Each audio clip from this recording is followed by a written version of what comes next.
Hello everyone. HMMT OMO. If I knew what's happening there, huh?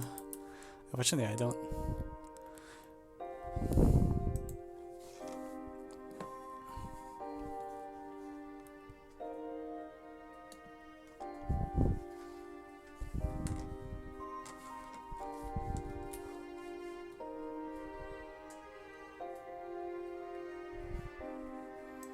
Evan, what's the Mohs rating of 2015 A6? Which problem is that? Is that the polynomials one? Very high.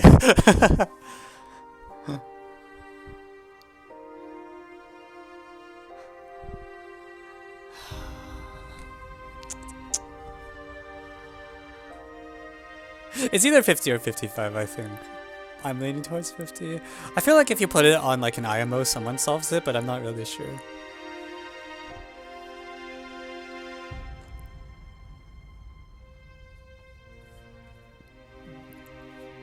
Is there any 60?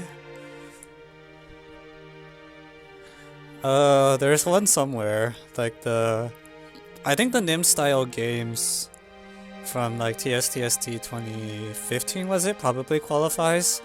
Because even if you get the idea, it's not feasible to finish executing it in the time limit. In hindsight, maybe that could be. I don't know. I feel like 55 versus 60 is not that interesting of a distinction.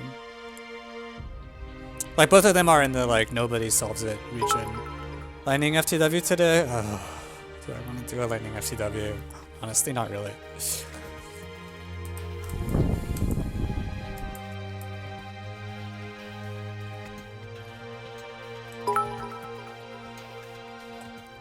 No FTW today. I'll play a little bit. I might. I don't know.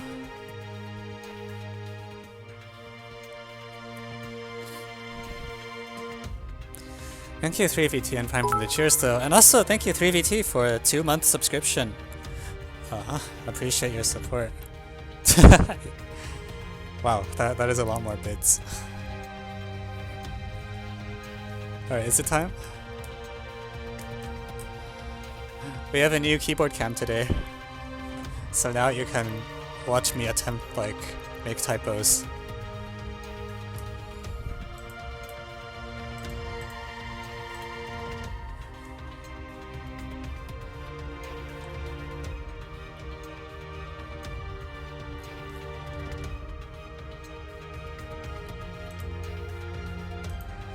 Hi. ML, good to see you again. Who is it?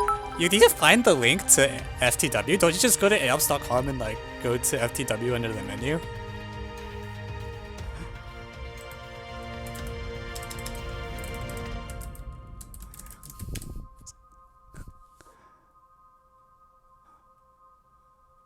We see even yes now you can see the keyboard. It's the new edition. I just had a spare webcam that was sitting around and I was like, what can I use this week. I just had a spare webcam that I wasn't using. I had it attached to my TV originally because I was going to use it as like a quasi dance mirror, and then I realized I just wasn't using it.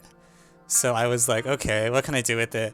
So originally I tried to use it as a document camera for the stream. If I wanted to like say complex patch on stream, it's much easier to do on paper. But I couldn't find a good place to mount the camera for a document camera. So now it's just a keyboard cam. Yeah, upgrades.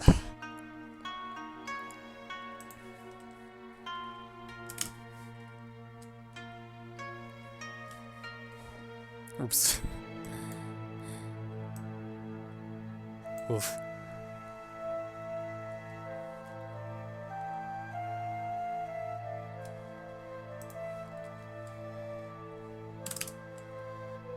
Oh man. Is it unrated? Yes.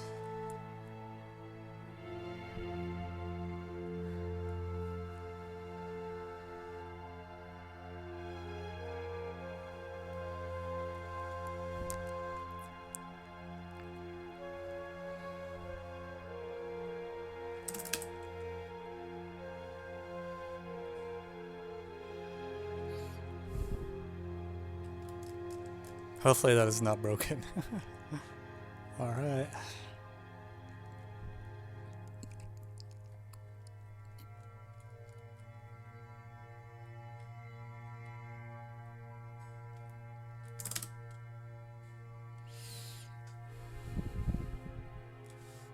I really should be using the number keypad, right?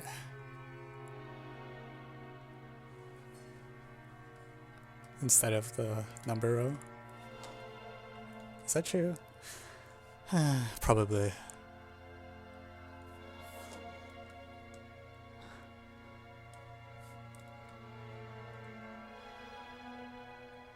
Probably doesn't really.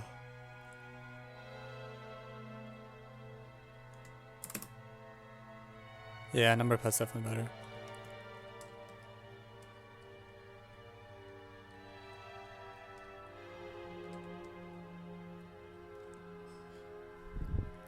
Now that the dust has settled, overall impressions of IMO 2020.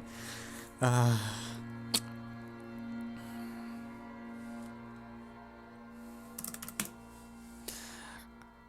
think IMO 2020. Overall, I think I like the individual problems, other than I don't like the inequality, and I've kind of explained the reasons why I personally don't like it.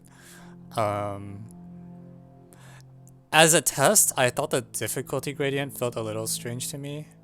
Well, difficulty and gradients, difficulty and gradient balance. More the balance, I think, than the difficulty. Difficulty gradient is probably okay. It's like within normal for an IMO. It's like it's like an easy 5, a hard 6. But also there are 3 combo problems. Again, it's going to keep happening. People should get used to it at this point. All the good problem ideas are in combo. What are you going to do?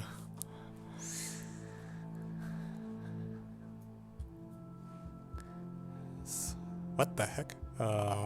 What? Okay, so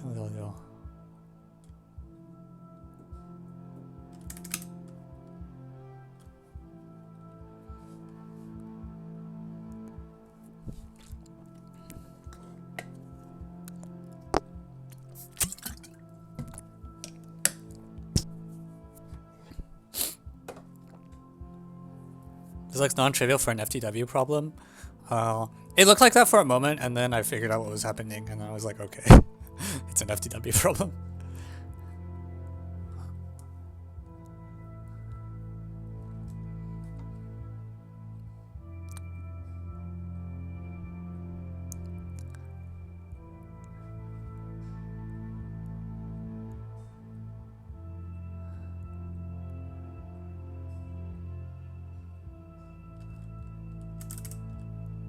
Huh?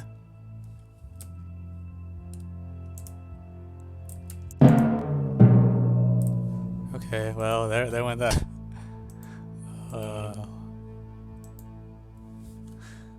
Well, there goes the game.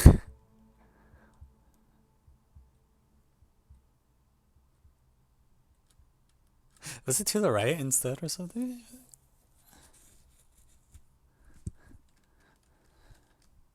Oh man, alright. That's a shame.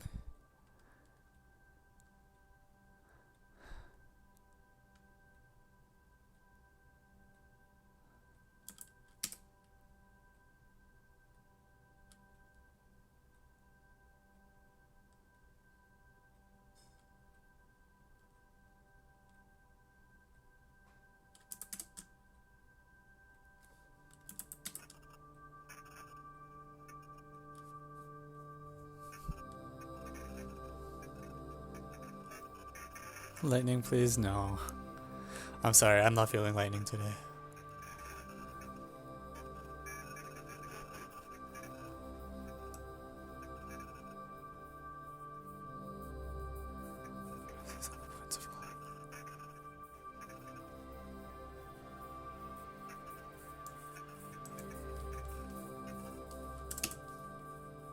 So the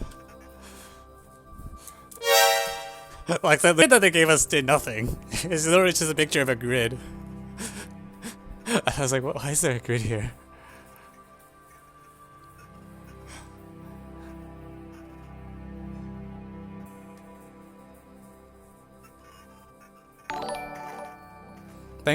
Oh my god. Oh, thank you for the follow. Also, oh my god. Why the keyboard cam? Why not? Alright. Thank you for the follow, and we're now banning you.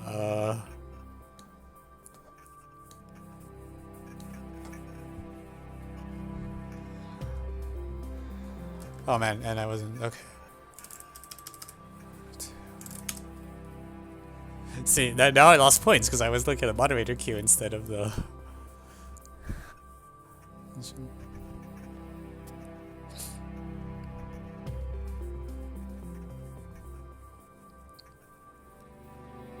Well, I was losing anyways, I think.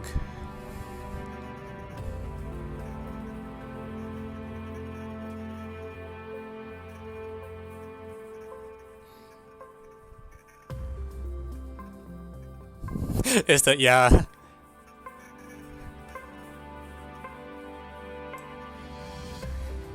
Thank you for the follow, now we're banning you. Yeah, pretty much. Alright.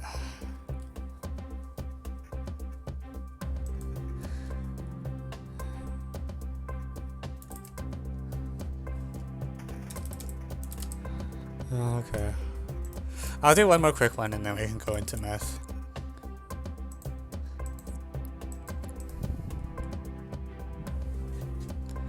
Didn't hear what the keyboard cam was for. No reason in particular. Basically, I had an extra webcam lying around, and I was like, well, I should use it for something. And I was initially trying to use it as a document camera, but I couldn't mount it at the point that I wanted. 2015 A6, I already did it. I did it at Mob this year during an impromptu class where, because of a scheduling error, the instructor for Black Mob didn't show up, and I was like, well, I guess we're teaching an algebra class. Oh jeez, oh no.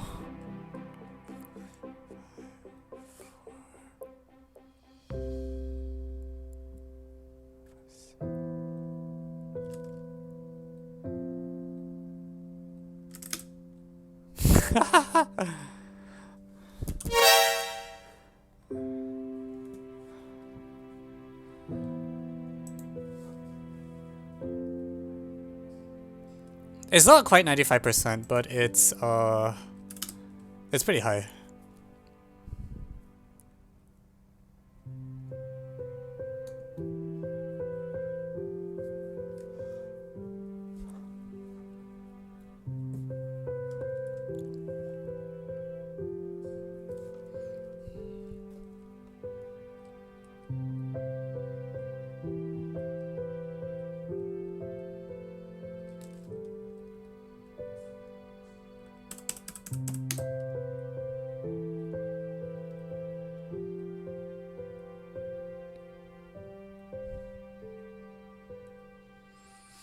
Oh, alright, I'll rush in.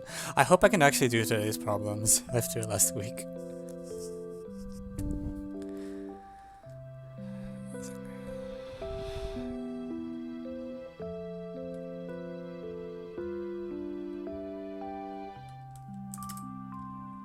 Oh. Frick, alright, yeah, that's alright.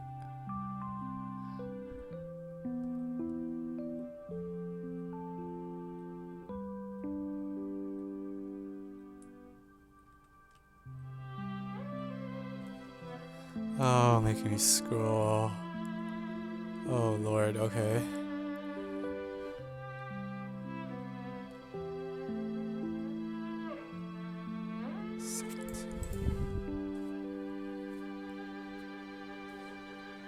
Okay, it's the...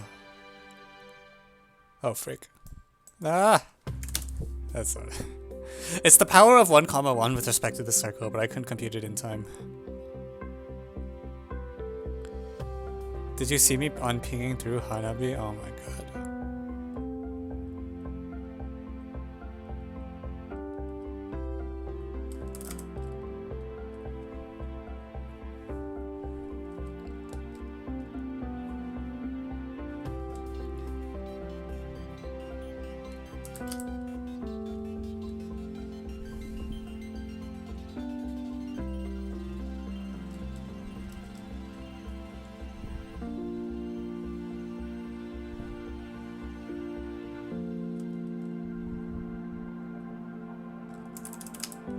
that took way longer than it should have.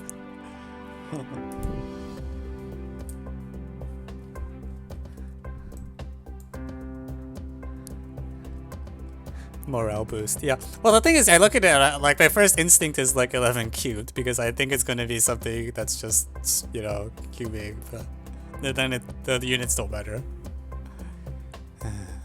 Okay, squares.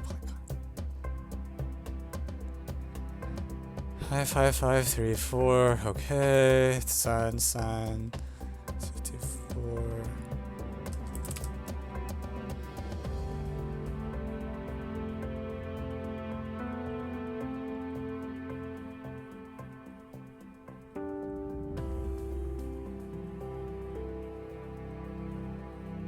I'll make your own rated game. What, did you get banned from FTW somehow? Oh no. Oh, that's awkward.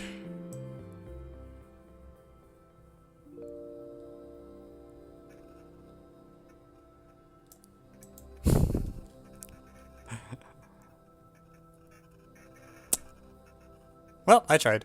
Time out, yeah.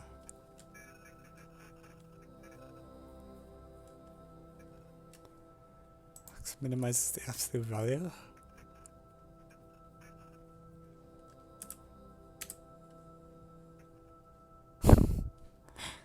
That's pretty funny, actually.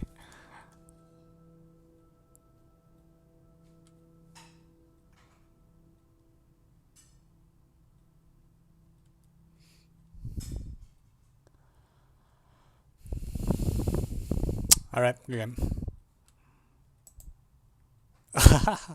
Oh, that's a lot. Which ones did I miss? 3, 2, 3. Huh, okay. I don't know. Yeah, not getting that. F.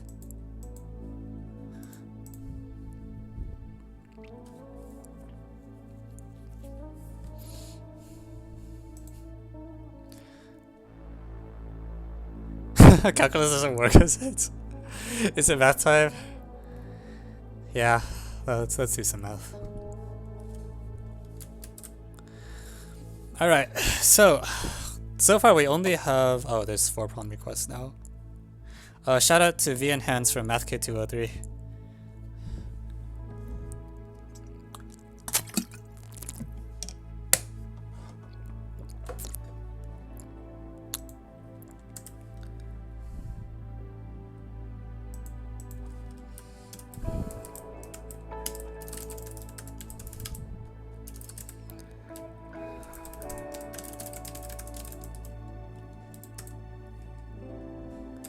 Oh no.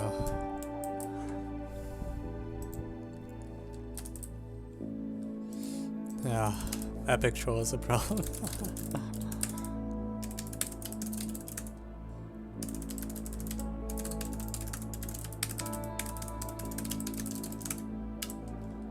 Okay. Epic troll, do you have a source for that problem? Just out of curiosity.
Okay, let's get the...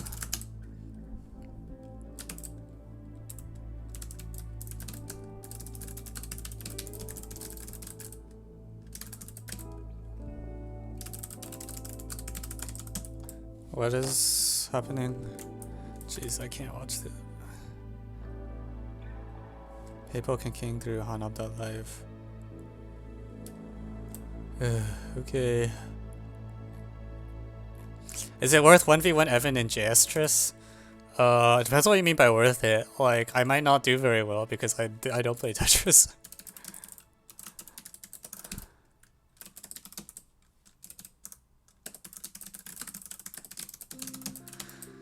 Alright. Okay.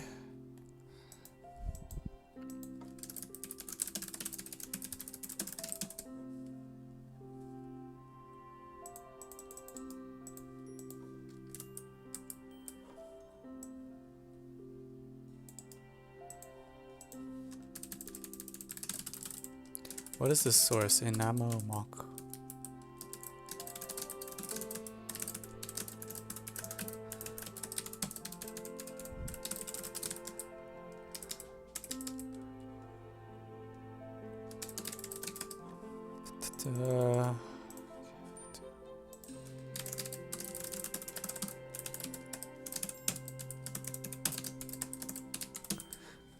Okay, and there's another.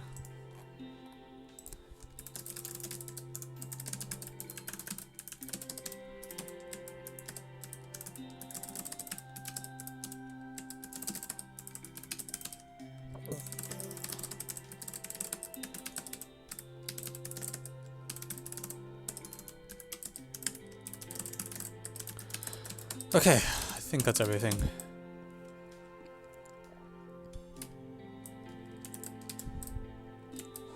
I'm gonna shrink the geometry text a tiny bit so that everything fits.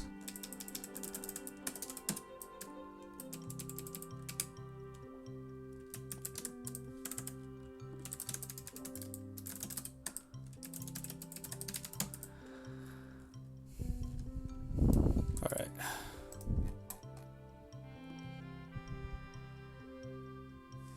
Okay, so here's our lineup for today. Yeah, last call for any more problems.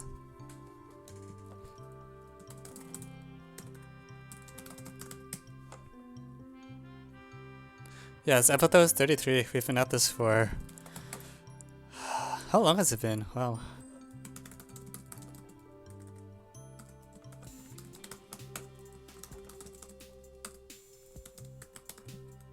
Can I send one? Make it soon.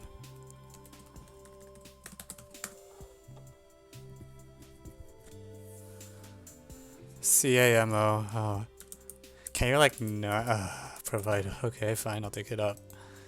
Christmas AMO 2020 problem 6.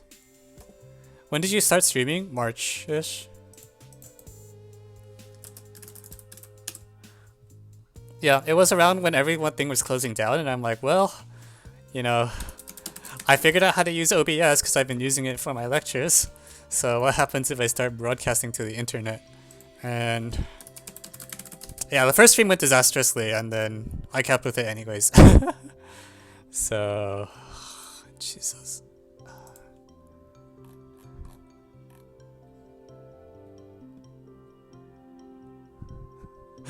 Okay, I see why you didn't copy paste the statement.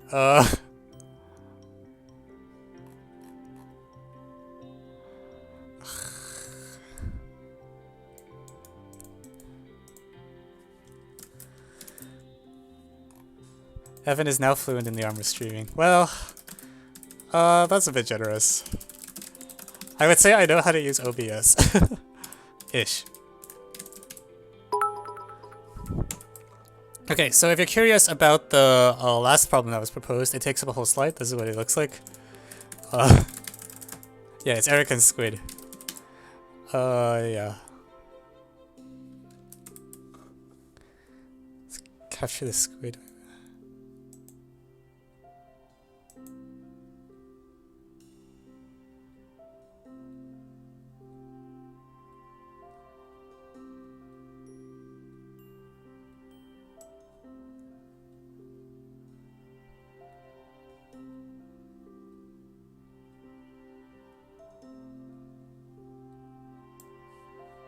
Alright, so that's that problem. This is is that an English essay? I mean, given the authors, I trust it might be a good problem, but I don't know. I just saw it. Okay. Any more last minute requests? Thank you for the extra 110 bits. Yeah, the authors are Nuke and the Ultimate 123. So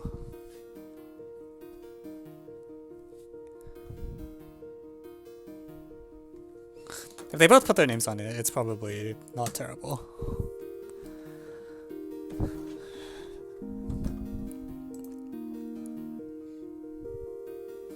Alright, take your votes.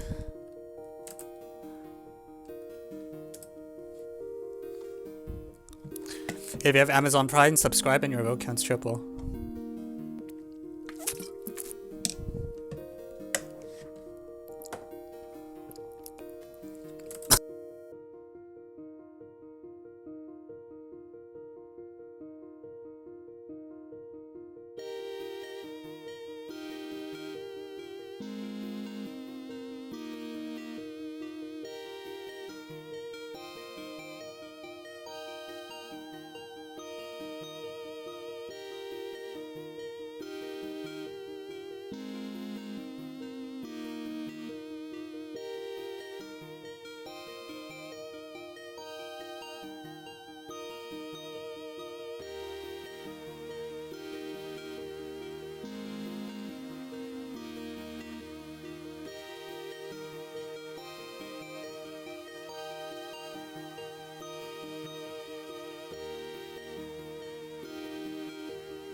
Alright, okay.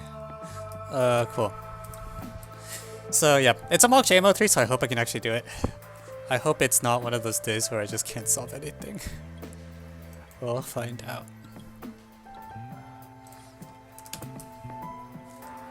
Alright, GGB. So, we start with a triangle. A, B, C,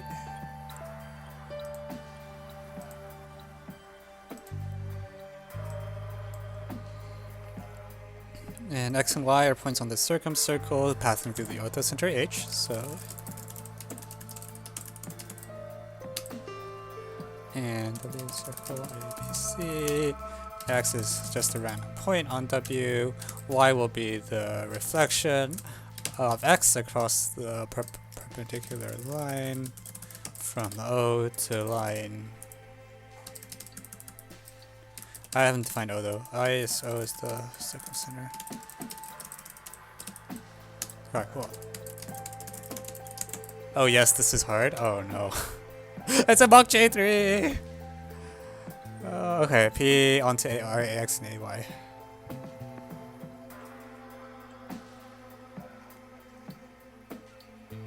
Okay.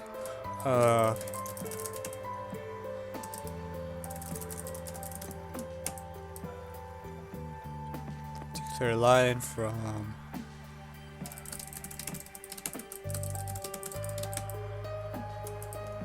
Okay, Q is intersect, and line A, line Y, so that Y is this foot. Okay, so the circle diameter AH is doing something here, right? I'm gonna draw the circle in now. I can't. All right, sorry, I didn't mean to mess with the label for P. Here you go. So. Let's draw it this way. I think this is easier to see.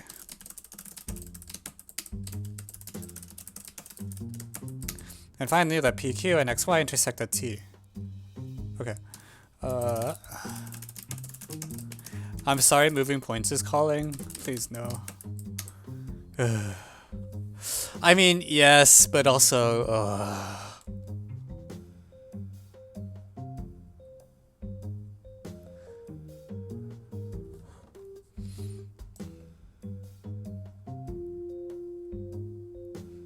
So I want to show that this moves on a fixed circle whose center lies on line EF.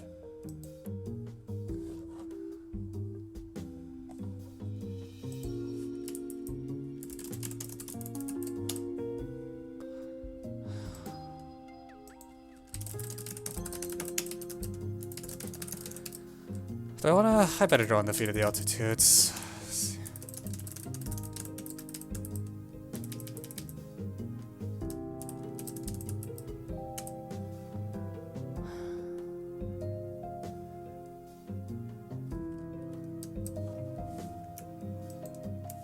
Nope.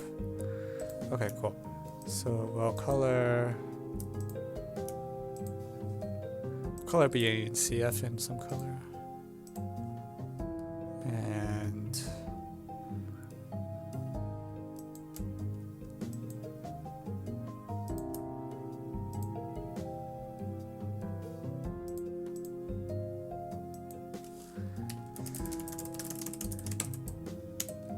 alright, okay, I drew the diagram now to see how much Twitch chat has solved in the while I've been drawing this.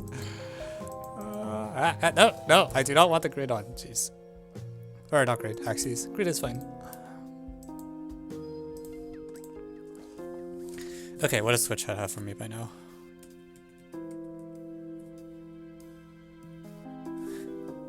Can't do impromptu black mop? Are you saying you can't do impromptu? Impromptu black mop is easy. I just picked the hardest algebra problem that from the recent shortlist I hadn't solved yet, and was like, let's just do it, and then we solved it. Do YP, KQ, and AH concur? I totally believe it. Wait, not KQ, XQ. Wait, what is K? K is a typo for X, right? No, they don't. Sorry.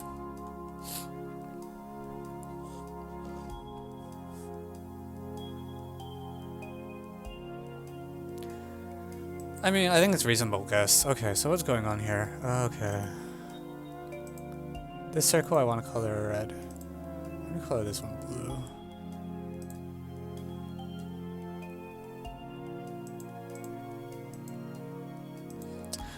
I feel like this point here matters. Something about this point... There's something about the symmetry of the problem that I don't like here, where like x and y feel like, I don't know. Does the symmetry feel off to anyone else? Like, it feels like this point should be there, right? Can I add the Mikkel? Sure. Yeah, let's add that point.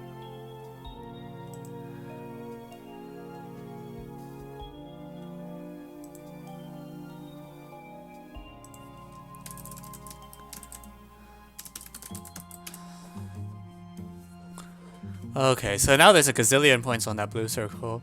They were to begin with. Does EF pass? Where's the center going to be? All right.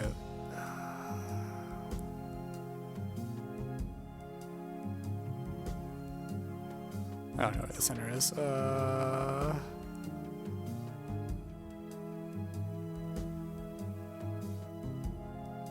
Did I do something wrong? Line PQ intersect XY at T.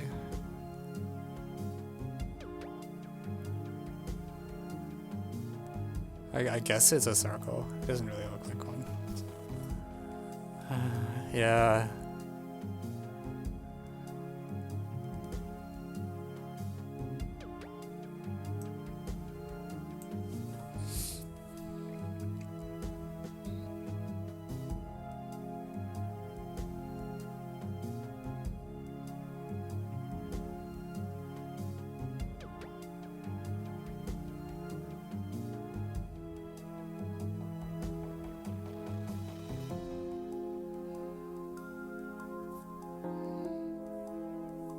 Can you coordinate bash this?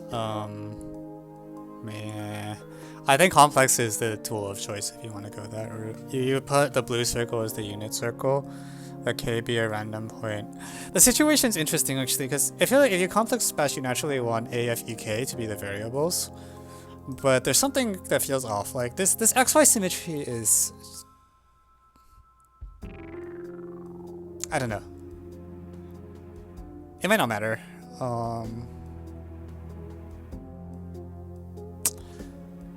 I feel like at this point I should be taking x equals a and y equals a to see where t is in this case.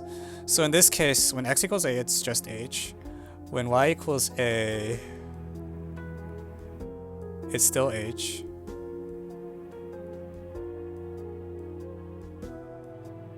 Wait, it's not in. It's not a bijection? The heck? It's not 1-to-1?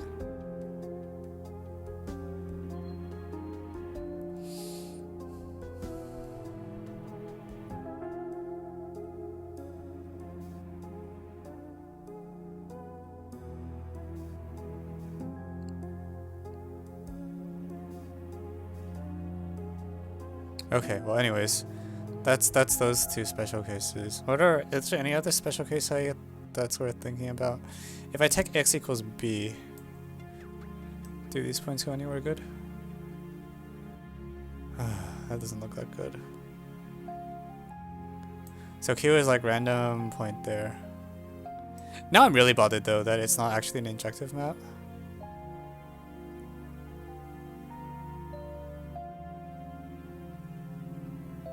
If I take y equals b, at the same point, it's like 2-to-1? So as x varies, it actually winds around it twice, which bugs me. That doesn't seem normal to me. Somehow.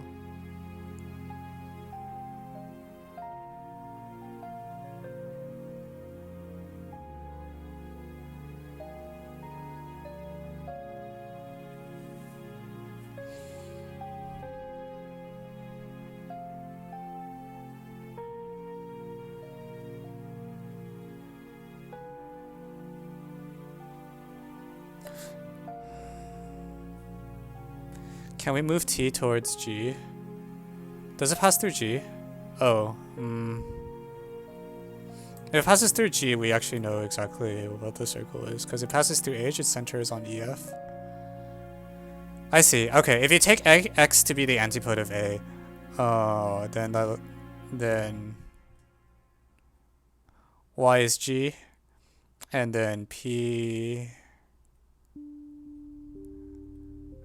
Yeah, okay, alright. So it's a circle through G and H, and which lies on the perpendicular bisector of EF.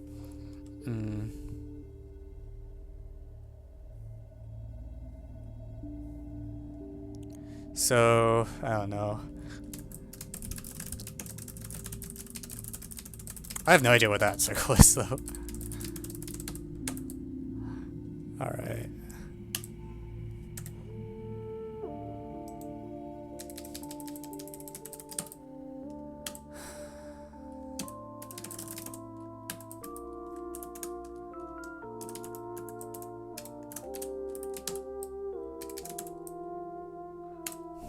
What is that circle?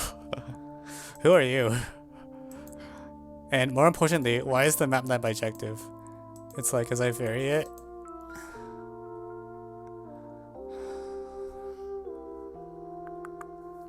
Is this going to be some harmonic stuff? So I feel like this is an Apollonian circle of some sort. Let me make sure I'm not crazy. If I remember right, I think EFGH should be a harmonic quad. Because if I introduce the midpoint of BC... Oh geez, why did it turn yellow? My points are yellow now. Great, that's not what I want. Be a blue point like everyone else. Oh, freak. I think I accidentally set the point style somehow. Anyways, these are always tangent. And MG is also a thing. So these guys give me a lot of stuff, and so that circle whose center lies on E and F and passes through H and G is an Apollonian circle. So I think that's the quote-unquote correct interpretation of this circle.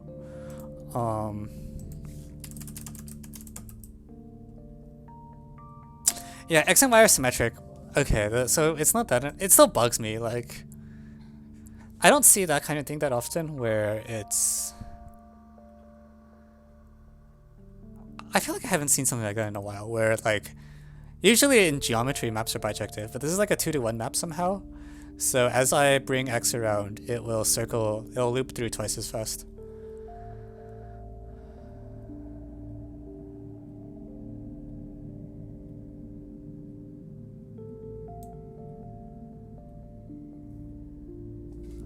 Aren't SG and SH tangent to the blue circle?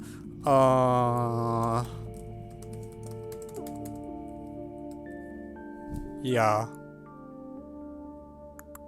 Yeah. But I wonder if I want the point S at all. It just feels like it's an Apollonian circle is what I'm getting out of this.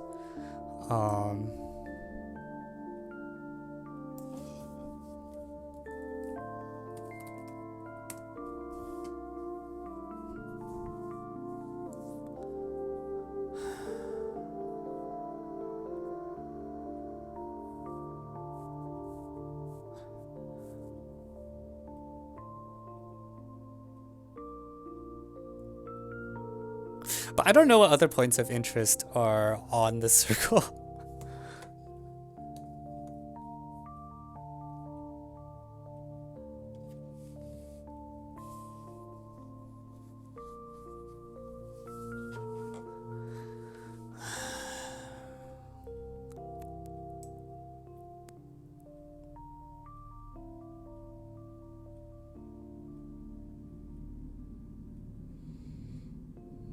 HG. Do any other points have that angle bisector landing at the same?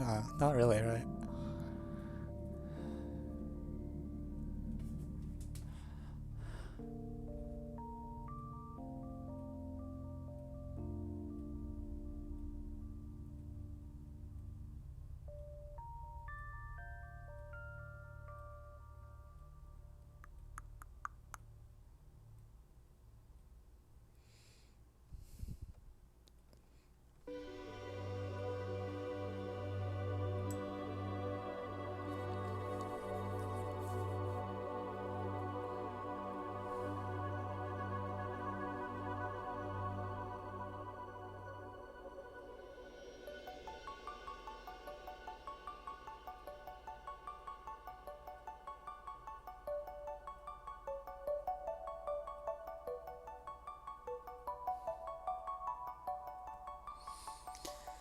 So what does it mean to lie on the Apollonian?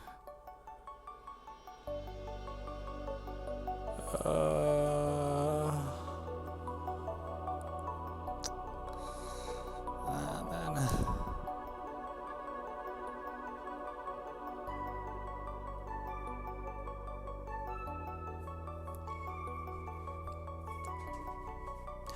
Okay, I should actually, okay. PQXY? Does that do anything? So there's a spiral similarity at G which sends PQ to XY, and like there's like a bunch of Mikhail stuff that I probably shouldn't just straight up ignore. Is it true that GP, XT, and GQ, YT are cyclic? Like is G also the Mikhail point of... Yeah, G is the Mikhail point.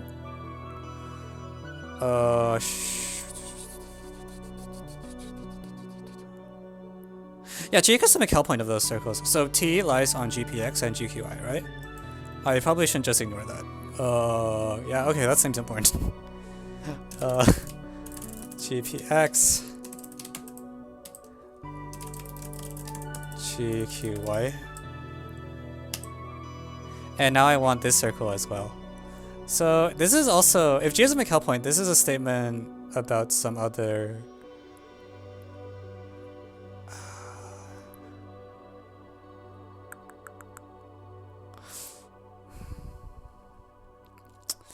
Well, actually, I only really need the angle to be fixed. Like, I just need, directed angle GTH to be constant. No. I get, okay, if I get GTH to be constant, which it should be because GTH, okay. So, like, directed angle GTH is equal to directed angle GQY, GQA, which is fixed.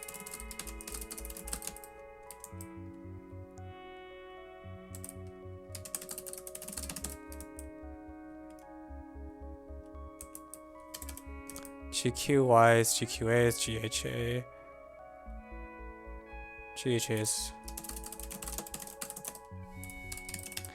So at the very least, okay, so I know it lies on this circle and I know which circle it lies on. It lies on the circle, GHA. Wait, okay, great. Actually, GHA is better. I feel like now all I have to do is show that AH is tangent to the yellow circle, which it should be, right? If AH is tangent to the Apollonian circle I claimed, then that will do it. Because that will imply the circle is where I want it to be. Alright, so that's really good actually. That means I can forget about P and Q now, and T and all the other junk. So, this circle, so T goes away.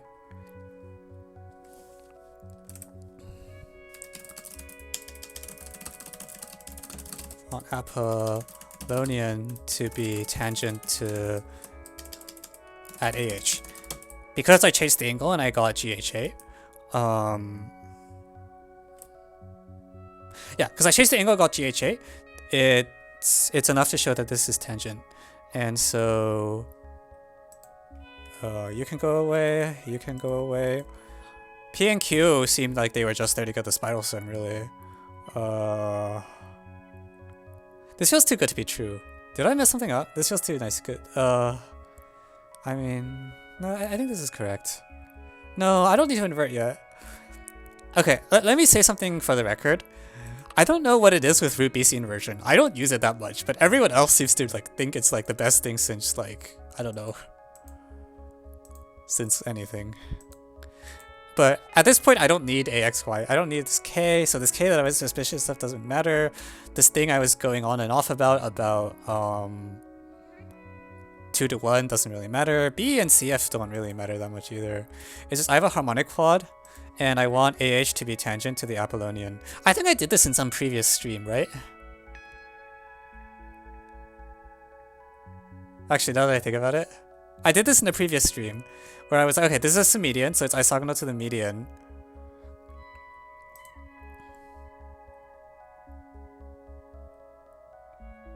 And something about this circle having an inverse. No, frick. I did this in the previous stream and I don't remember how I did it. I do know it doesn't involve MEM, F, or MG, so those don't matter. Triangle ABC doesn't matter either. I'm gonna just AH matters, but ABC doesn't. So it's just this is a harmonic quad. This is the wait, hang on. Sorry, this is not this median. It's just the circumdiameter. So this is an angle bisector. This is an angle bisector. Yeah, something's funky. It is tangent, right? I'm gonna regret not learning inversion. Don't worry about it. I just don't use this root BC thing. I don't know. That might be a mistake actually. Maybe that's why people keep getting the inversion problems and I don't. But I don't know. Root BC bugs me somehow. So let's give these two reasonable names. what are good names? Z1. So the claim is that if I have a triangle HEF, so G doesn't matter either. See, we really should be done, but I'm old, so this is still taking a while. I don't need the red circle anymore. I barely need AH. I definitely don't need B and CF. So I don't need this circle either, right? So I don't need B or C. And I also don't need M. So I also don't need the point O. And I guess I kind of want A. Yeah, so here's the problem. HEF is a triangle. These are the angle bisectors. I want to show that the this diameter is tangent to this circle. First of all, this is true? Why did no one tell me about this? Second of all, shouldn't this be easy? This is like a right triangle of something. This angle is... Yeah, this should be easy. I should be able to do this.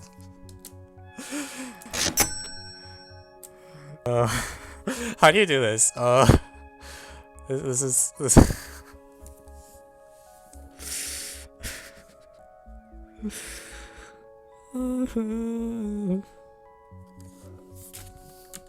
Why can't I do this?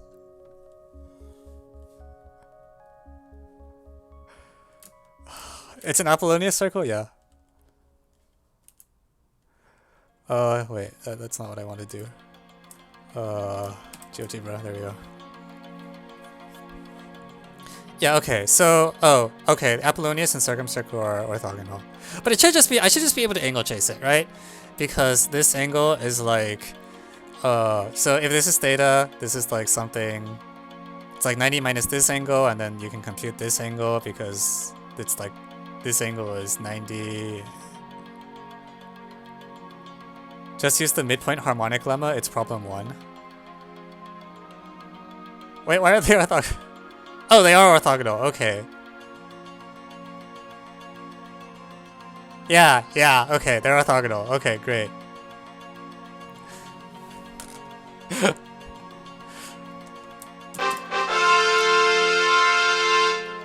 Alright, we did it. Yeah, I mean, I was just like trying to do the angles in my head and failing, but yeah, it's true. So, wow. Yeah, it follows from the fact they're harmonic. Okay, I see. Because the circles are orthogonal, because there's a... I don't know, the point that's... There's a point that satisfies the things it needs to... This radical point? Well, they're just orthogonal.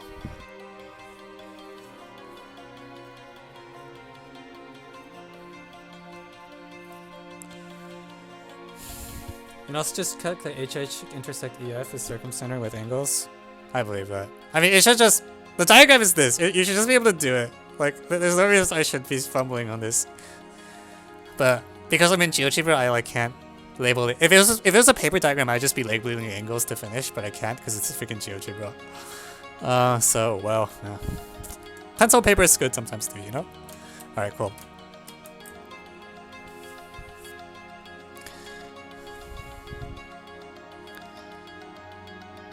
Okay, cool. I guess I have to do the squid problem now, right?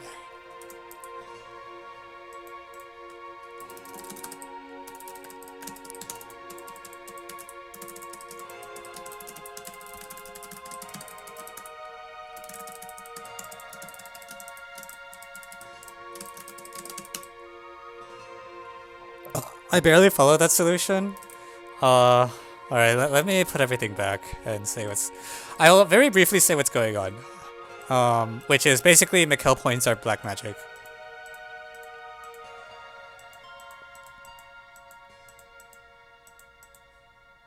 So, how the solution goes is this point T is defined here, and I haven't defined the yellow circle yet, but basically, I claim that angle GTH is fixed, and the reason is because G is Mikhail point.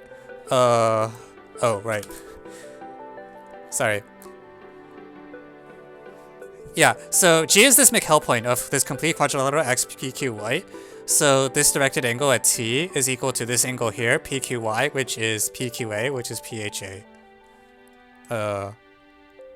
Did I say GHA? I meant No, it is GHA. Yeah, GQA, GHA. So this already tells you that T is moving on a fixed circle because angle GTH is fixed. The directed angle is fixed.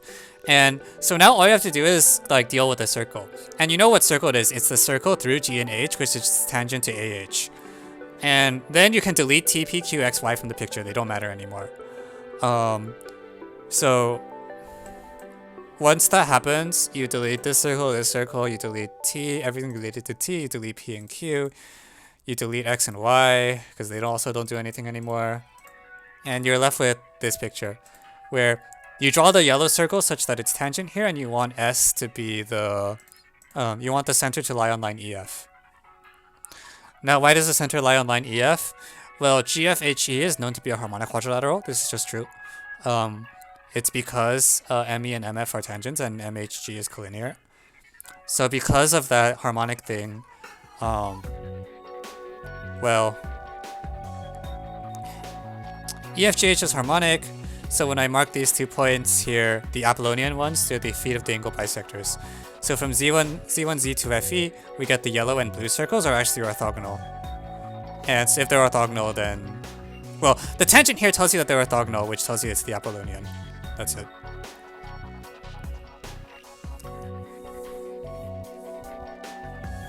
Yeah. There is an easier proof. There's an easier proof in this? Do you think this is J3 level? I'll answer that question relative to usemo. I think this is fine for usemo 2. I think it might be a bit hard for usemo 1. And it's up to you whether you think JMO 3 should be usemo 1 or 2 level. Because the problem is when, what Mo's, you want a Mo's rating?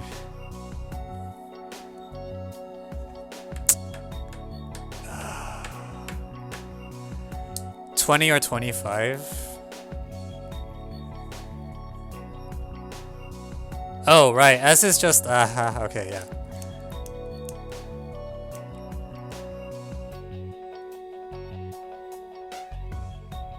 Maybe 20.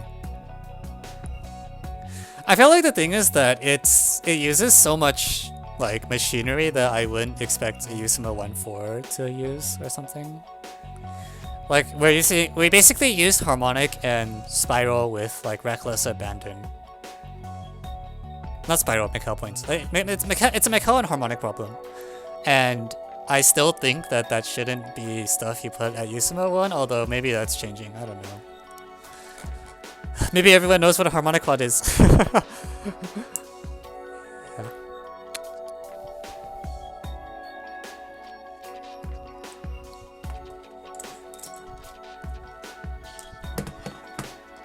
Yeah, you need Mikhail, I think. It's also so weird because I was expecting the problem to be pretty tough, and then I saw the Mikhail point, and then like all the points in the diagram just disappeared immediately. They're just like, wait, there's nothing left. There's just GFEH. And I was like, okay. Yeah, I agree. Have you checked out the Hanup.live issue you opened? Do I want to see the Hanup.live issue you opened? Have you done SJMO 6 in one of your streams? Probably. I think I got all the summer problems that weren't broken eventually.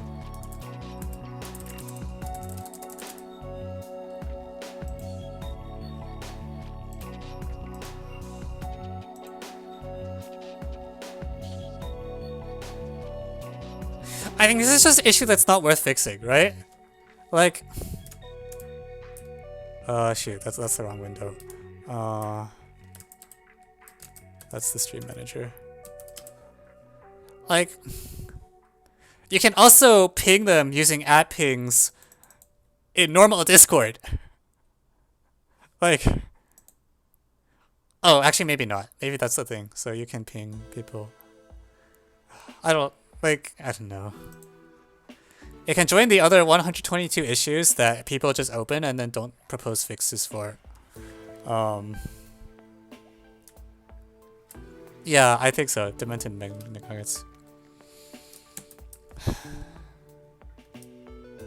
Yeah, like the rate at which issues get opened on Honop Live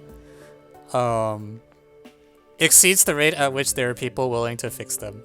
So I don't know. Personally, I don't open issues. I just like submit the pull request because I just want to get it done myself. All right. Anyways, sorry. That's completely off topic.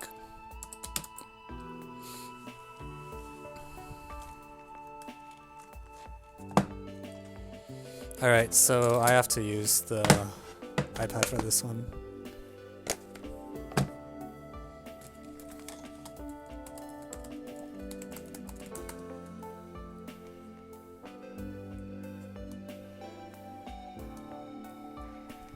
Should I redeem 3 ad breaks?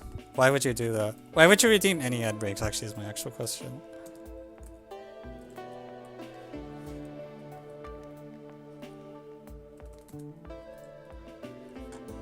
To be evil.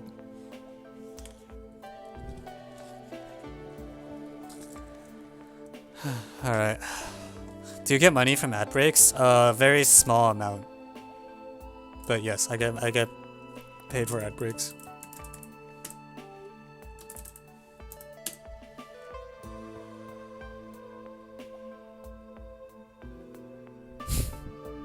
Ad break to get Evan paid. Oh my gosh. Okay. Wow, 2 ad breaks. Alright, okay. Well, thank you everyone for your patronage. We're going to take a 60-second ad break now because there were 2 ad break requests.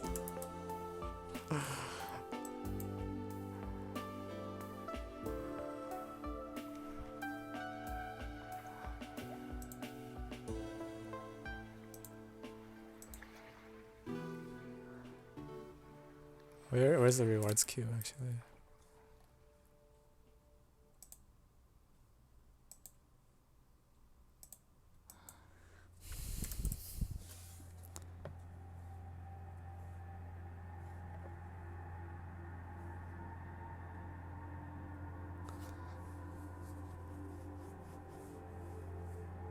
Subs can still see Evan. Yeah, if you're subscribed, yeah, then you can enjoy the. There's no ad for you. We can enjoy our 60-second break together from doing math.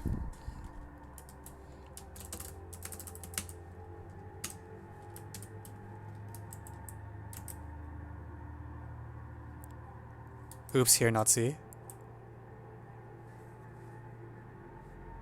Well, I think there was a 60-second ad break. At least pre-roll ads are off for 20 minutes now.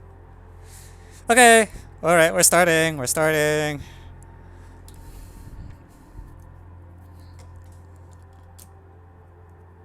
It's the button for the whiteboard.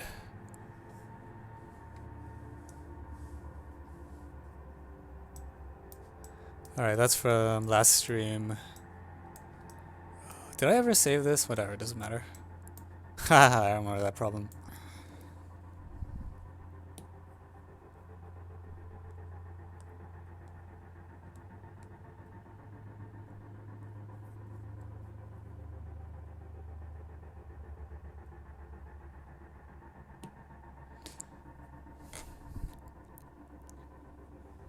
Does everyone have a limit on ads? I don't have a limit on ads. I could throw ads at you guys as much as I want. But to prevent abuse of V-Bucks, I cap the number of ad breaks in a given stream at like some finite amount. So yeah, there's a limit to how many ads you can request, but I can throw it. There's no limit for me.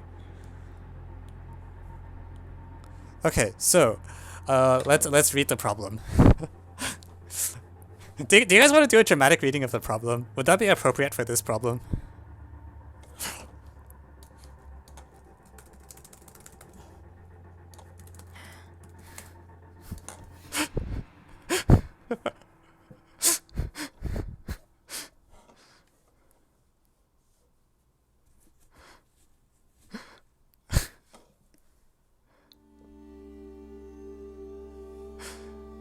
Dramatic type. It's too late. I already copy pasted it.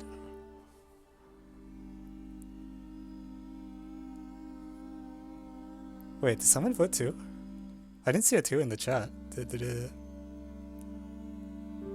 Huh. Where did the 2 vote? What? Okay, well, it's basically unanimous anyways. Okay, cool. Yeah, okay. Let me think how I want to do this.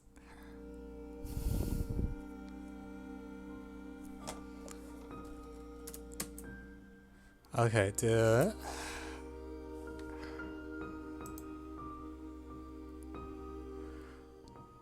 window capture.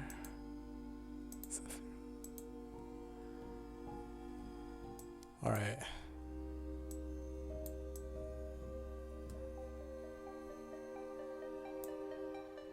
Okay. All right.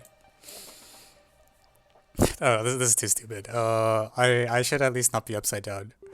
I don't have an overlay plan for this.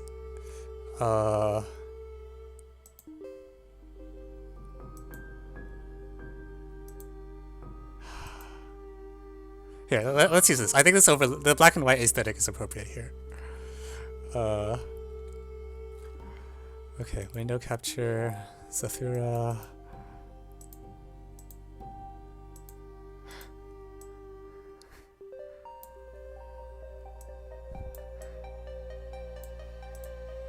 Ask Google Translate to read it for you. Honestly, that would be that might be more funny. Yeah, actually, let's have Google Translate read it. I think Google Translate would do a better job at making this comedic.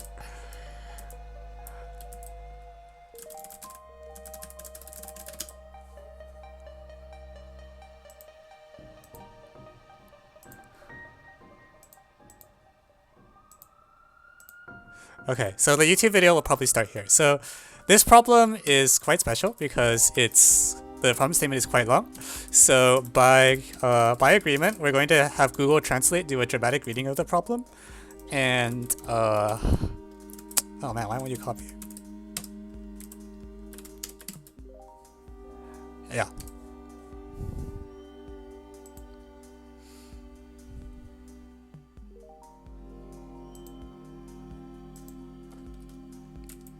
Oh frick.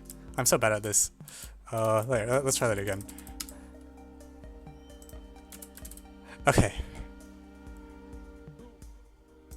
Let $n$ be a positive integer. Eric and a squid play a turn-based game on an infinite grid of unit squares. Eric's goal is to capture the squid by moving onto the same square as it. Big skip. Initially, all the squares are colored white. The squid begins on an arbitrary square in the grid, and Eric chooses a different square to start on. On the squid's turn, it performs the following action exactly $2020 times it chooses an adjacent unit square that is white, moves onto it, and sprays the previous unit square either black or gray. Once the squid has performed this action $2020 times, all squares colored gray are automatically colored white again, and the squid's turn ends. If the squid is ever unable to move, then Eric automatically wins. Moreover, the squid is claustrophobic, so at no point in time is it ever surrounded by a closed loop of black or gray squares. On Eric's turn, he performs the following action at most $n$ times. He chooses an adjacent unit square that is white and moves onto it. Note that the squid can trap Eric in a closed region, so that Eric can never win. Big skip. Eric wins if he ever occupies the same square as the squid. Suppose the squid has the first turn, and both Eric and the squid play optimally. Both Eric and the squid always know each other's location and the colors of all the squares. Find all positive integers $n$ such that Eric can win infinitely many moves. Alright, that's a problem statement.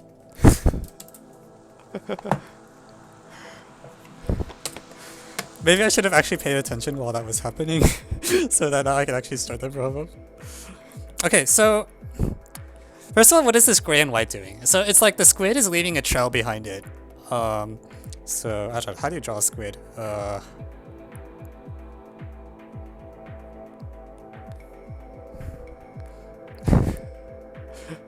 So it leaves a trail behind it, right? Of lane 2020. And then it can either be black or gray. So like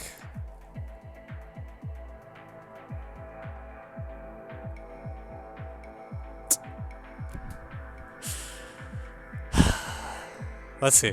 Why is the gray there? It's so that why is it gray?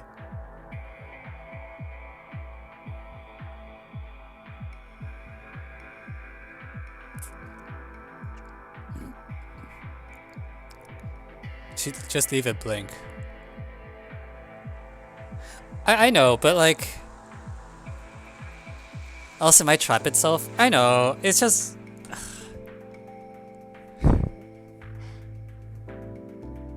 it feels like the squid should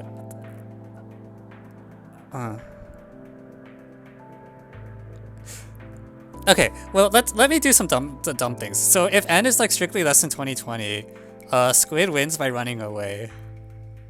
That I should just type. There's no point in. No, I can't type it because it doesn't fit on this slide. Never mind. On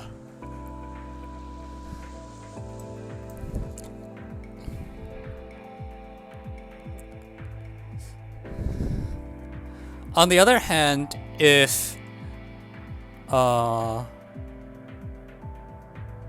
squid can't go through its own gray trail. Yeah, on the other hand, if n is very large, if n is say greater than 10,000, all Eric has to do is start far away and then wait, holy shoot. Well, okay, if n is like huge, then Eric starts like n over 2 away or something, and reaches squid on turn 1. Because what happens is the squid makes this pattern, and there's some like, first of all, because it's far away, well, let's just say like n is at least like 10 to the 1000 or something. Because the squid is far away, it can't trap Eric on that turn. So at the end of the squid's turn, there is a path from Eric to the squid. And then Eric just walks to the squid because the length of that path will be less than like whatever big number I chose. So that's fine. So some of the cases are easy, that's fine. If the squid wasn't claustrophobic, he'd win easily. Yeah. Yeah, it just surrounds itself in well, it's not. See, the squid has to be able to make a turn, right? So it needs to at least if the squid wants to use the claustrophobia, it needs to surround itself with enough space that it can like breathe. Yeah, if you surround itself with a large square, you're okay.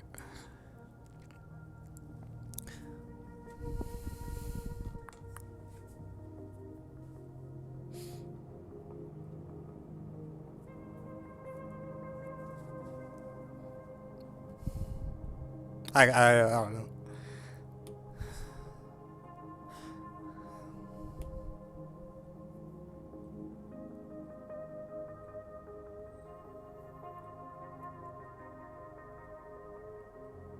I think in general, if the squid is much faster than Eric, then I think the squid should run away to a large distance, and then we can do a Poseidon type flood argument. Is that to show that the squid can trap Eric? So suppose that n is strictly less than 20. Actually, the squid just run away anyways.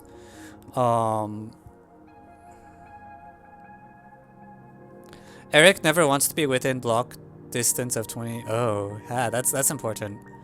Well, yeah, the TST3. I was about to say that, and then I realized it doesn't matter. Wait, sorry, does Eric move first with squid? Squid moves first.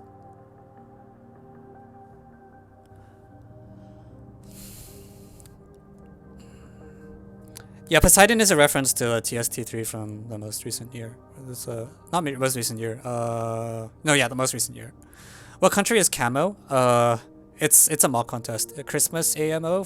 It's written. I think Eric Shen is the one that runs it. But he has a... I don't know who else is on the committee. Apparently Nuke Launcher as well. So, what if n equals 2020?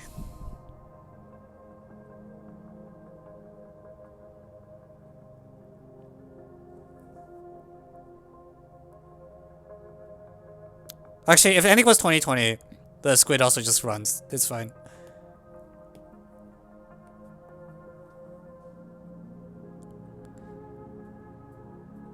Okay, so what if n equals 2021?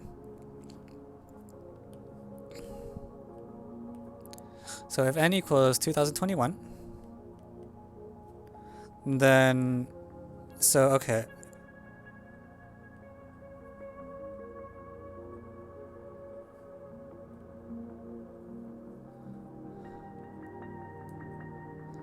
Okay, so you have the squid, and it looks more like a ghost the way I've drawn it. How do you draw a squid? Ah!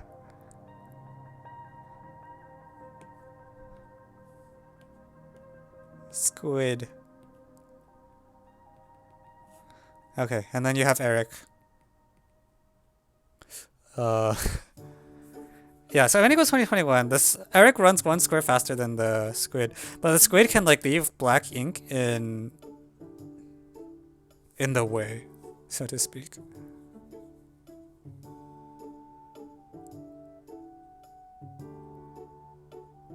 So if this initial distance is too small, this initial distance, if this is less than 2014, then all the squid has to do is like the squid kills Eric on turn 1. That's it.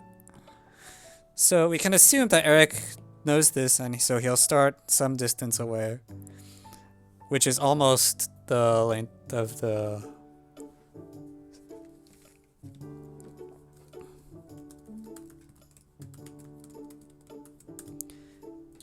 If the squid runs, Eric needs at least 4035 to catch up. Yeah, right?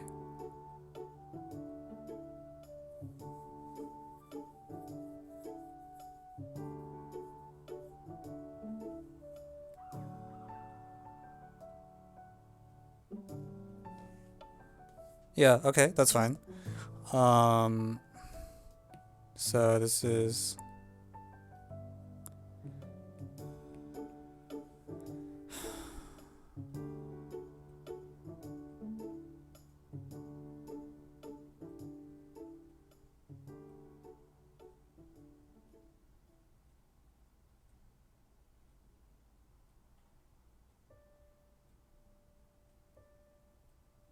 I feel like at n equals 2021, the squid should still win somehow. I'm not sure. But I feel like Eric only can gain one... I get it. And we're at n is 4035. I see. Okay. Right, okay. So the reason is n at least 4035 because the distance, the taxi cab distance from the squid to Eric, so D of Eric and squid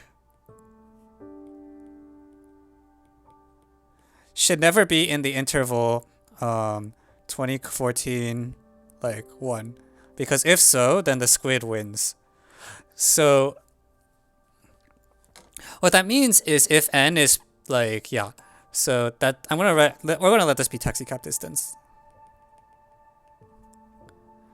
So what that means is what?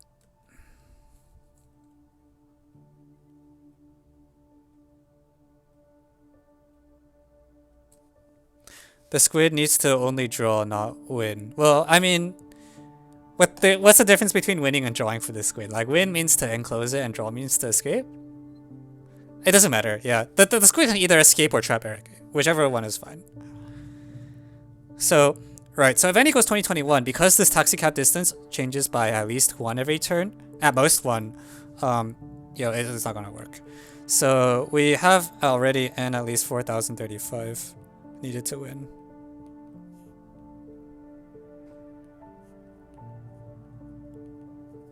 So now, is that going to be the threshold?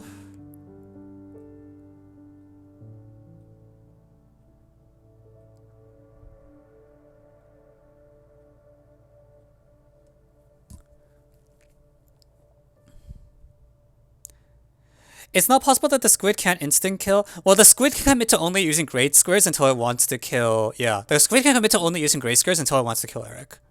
So if n equals 2021, the squid strategy is always leave gray squares unless Eric is dumb and gets close to the squid, in which case just eat Eric and then you're fine.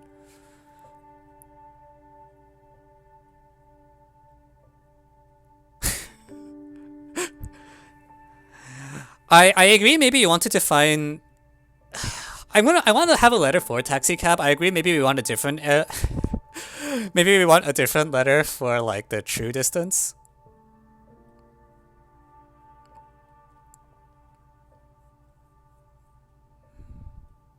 Yeah. So for n at least 4035, I think this is the. So what happens if n is 4035?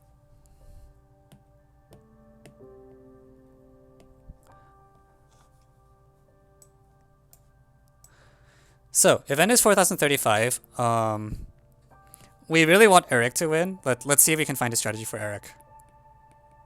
So Eric, the squid spawns somewhere, and my squid is still terrible.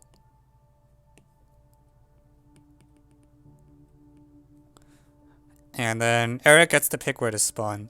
And the squid gets one turn, and our idea is that Eric should try to...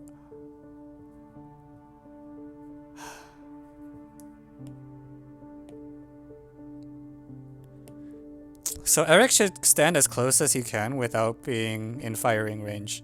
So he's gonna spawn 2014 cells away. And the question is can so there's 2014 empty cells here. So it would be nice if Eric can win on turn 1. I don't know if that's true. Not horizontally.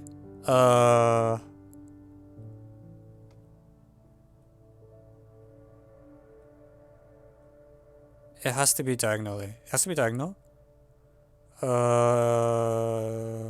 Okay.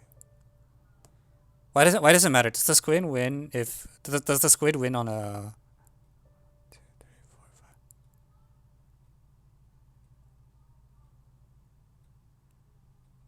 4, 5? Why does the... Oh, I see. It's just not as good. Okay. Yeah, that's fair. Okay, so we'll do diagonal. So this... Okay, so we'll do a 1004 by 1004 here.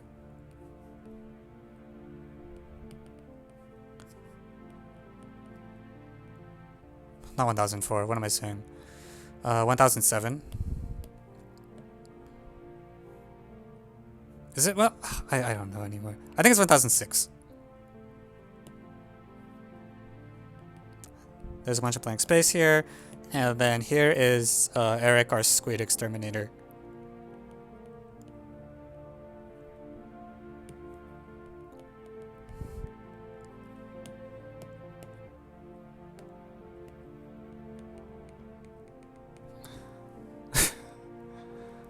Yeah, so this is one, yeah, that's 24. So if the squid tries to... Is it 1006 or 1007? I think this is right.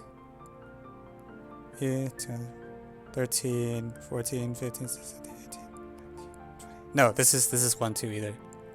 Is it 1006 by 1007? Dang it. Ugh. Okay.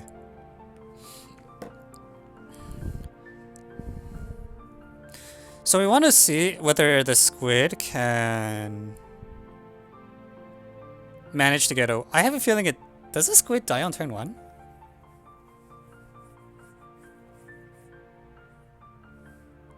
Yeah,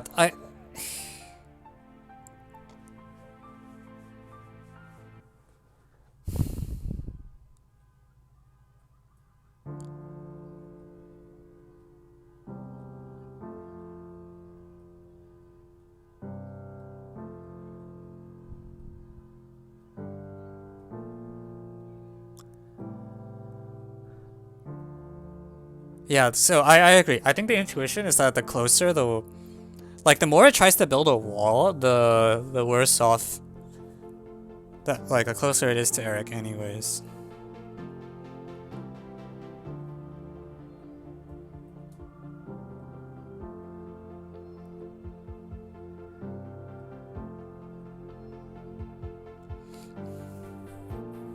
Yeah, yeah, if we're going for a turn 1 win, we should assume that everything is black.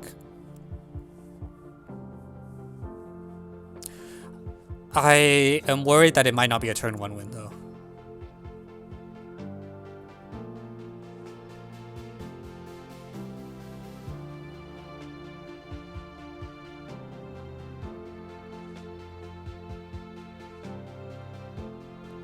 Also, by circular optimization, turn 1 win has to be true. Why is that true?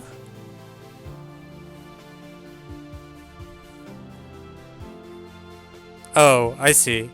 Well, I see. This is as close as he'll ever be to the squid.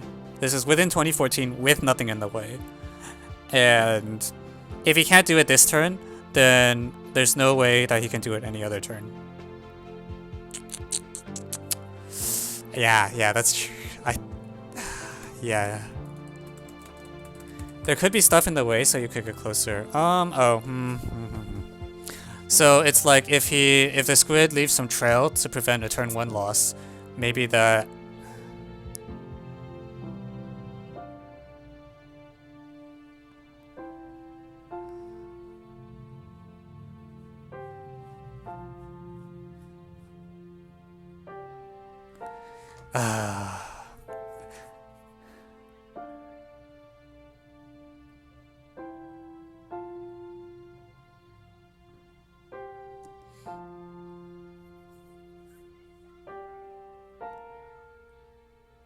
That type of thing. Okay, so I just should draw a picture of a trail, right?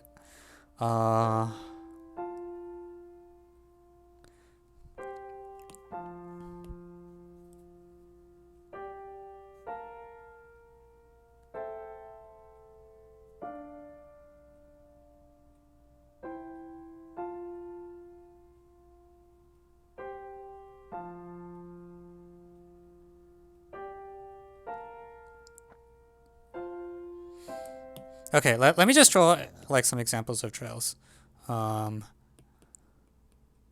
Let's say like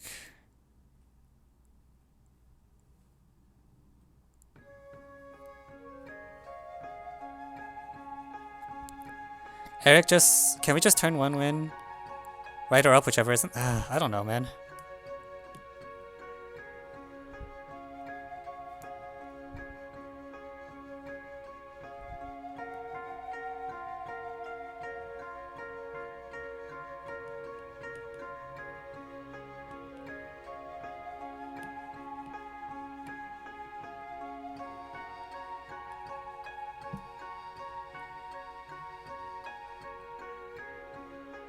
Like how does a squid protect itself?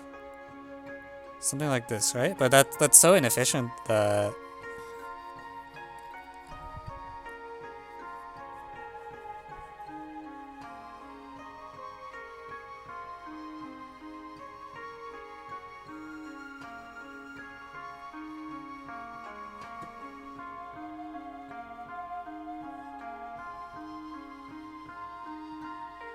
Yeah, it feels like it shouldn't be with it.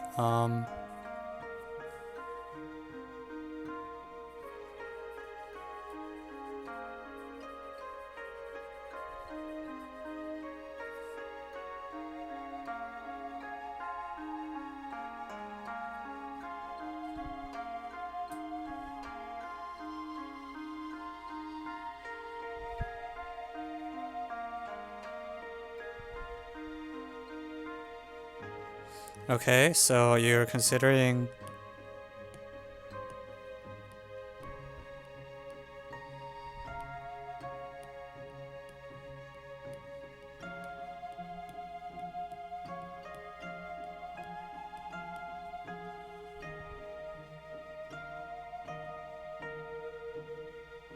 Not quite. What do you want me to do? Include the corners.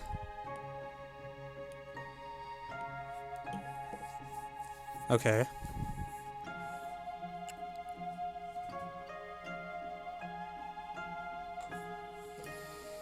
Okay.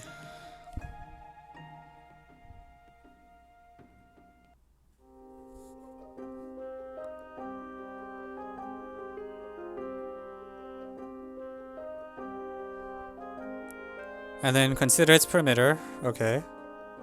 You can bound this by like something.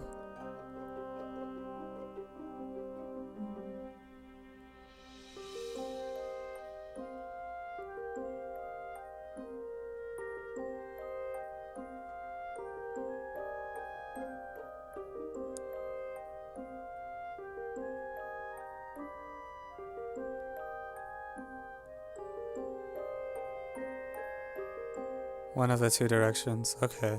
I agree that probably works. So, consider the lower right square. So, okay, draw out. Yeah, this is a loop.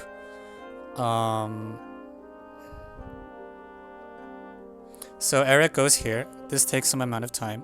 And then you need to bound the perimeter. And if you have a perimeter, then once you have a blue loop like this,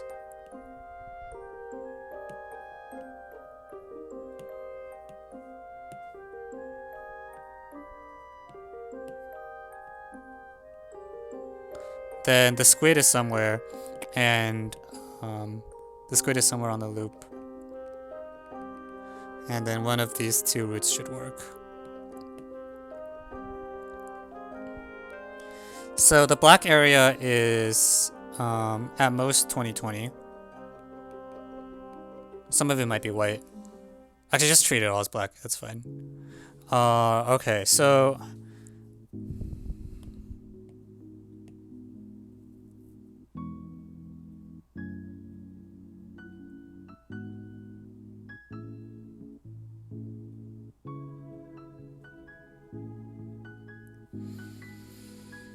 something about this bugs me. What if the squid makes like a loop and is outside the loop? Like this argument is going to break in that case, right? Is it?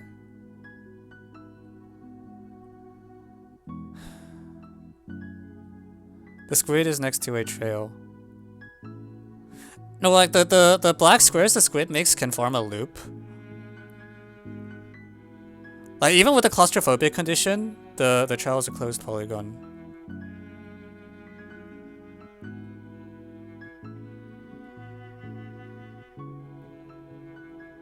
Just fill in holes. What? That's more black squares, right? You can't just fill in holes. No, the holes make Eric's job harder. But it's like it's as if there's more black squares.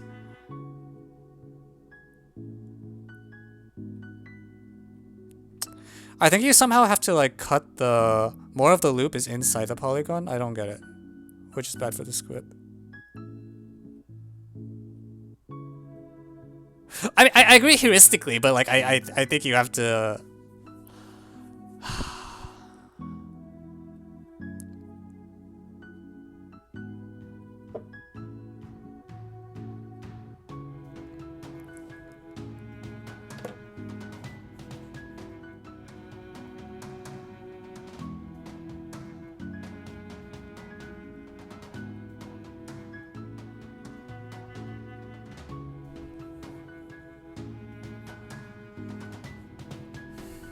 Oh, actually, okay. I think you can do that. You can define the loop. I think what we do is rather than define the loop as any square, the light blue cells as any square which is any cell which is taxi gap distance or shares a vertex.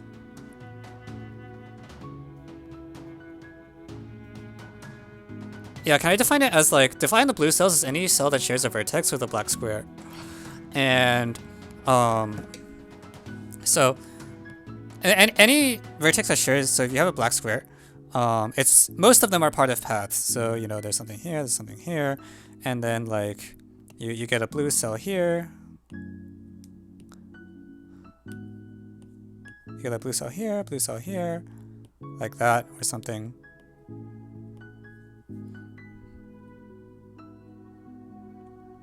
And or alternatively like so you can bound the number of blue cells generated this way because there will be actually the only time the corners matter is at the endpoints. Yeah, like, yeah. These ones are gone anyways. So, yeah, I think there's corners, but they don't matter that much because what happens in the corners is like, for every cell that's not the terminal cell, so the squid starts here and the squid ends here. But most of them, the corners don't really matter. Darn, this gives 4046. How is this not sharp?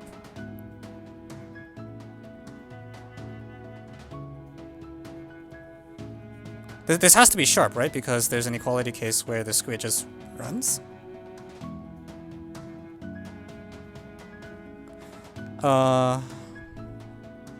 Right, so every black cell generates at most 2 light blue squares, and then each of the endpoints generates 5. So the equality case I have in mind is that the squid just runs in a straight line. Let me argue that. Yeah, this has to be sharp, right? There's no way it's not. So let me draw the equality case. What did you draw on the board? I'm confused. Good question. I'm really confused as well, but we're gonna find out. That's how math works.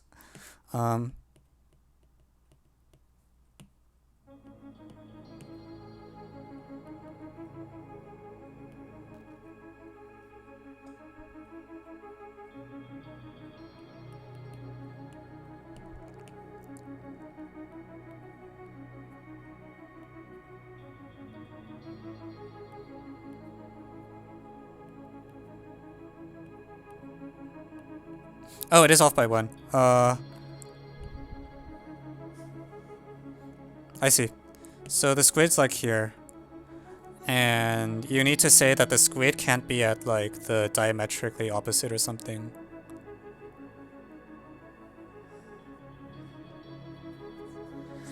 Is it clear that the loop has a farthest left corner? Yeah, I think so.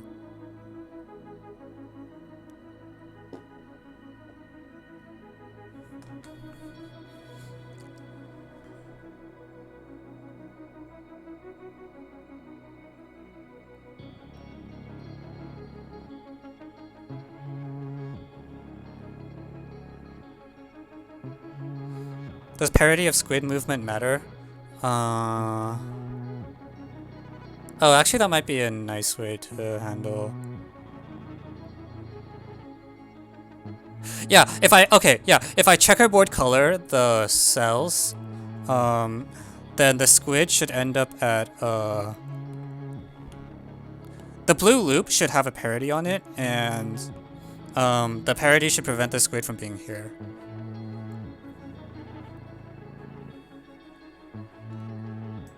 Or, oh, I mean, I think matter is the wrong word. I think the parity prevents it from, gives us the extra edge we need.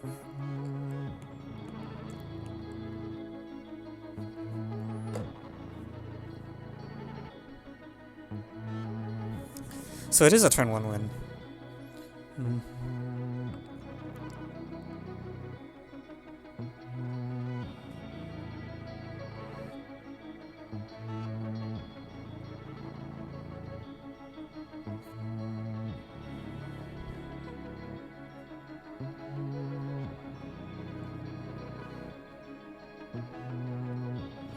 I think the geometry of the path is the most difficult part. I think it's just fine. I think we're just fine. I think this argument works. Let's see. There's this black blob. It may or may not form a closed loop, but the cells around it should form a closed loop, and the squid is somewhere on there. Yeah. Also, the squiggles are bad, but they also make the proof harder. Okay, I'm gonna just hide the problem statement because at this point I think people just remember it. It's taking up the whole board. So, okay, yeah, I think this should be a complete solution. So, the way we're gonna do it is that, yeah, we just said coloring argument. Yeah, we said that a moment ago. That's what Warren suggested. So let me write this up. We claim that squid can loses on 1 turn. You're eating dinner? Okay, well, good job solving the problem while eating dinner. For n equals 4035. I really hope this is correct. So the squid can't eat Eric on turn 1 by construction. I see. So after turn 1, we highlight in blue every cell which is adjacent to some black or gray cell. Blue.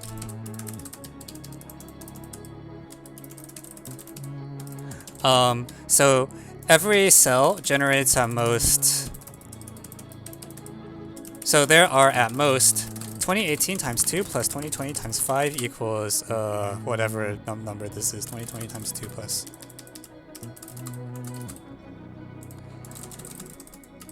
There's at most some number of. What happened to the? I only keep the keyboard camera on in certain overlays. Yeah.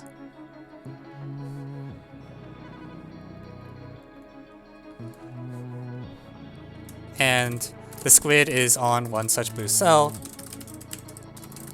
The rightmost lower blue cell is within like so and so distance for Eric. We agreed on 2014. 2014? 2012. Moreover, what if n is smaller? If n is smaller,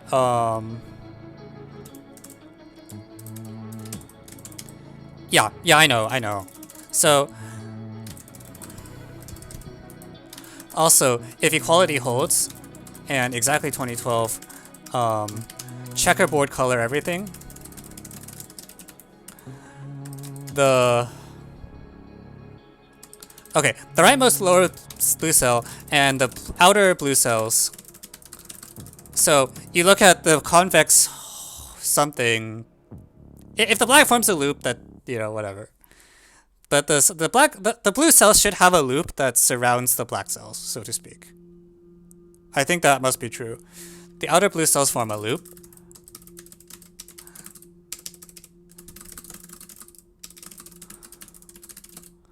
Some of these outer blue cells form a loop. Isn't more like perimeter is bounded? Yeah, basically. So we get a bound of half 2020 times 2 plus 6 plus 2012, which is going to be what we want it to be. It'll be 2020 plus 3 plus 4,035. Wait, it should be off by 1. Why is it not off by 1? 34,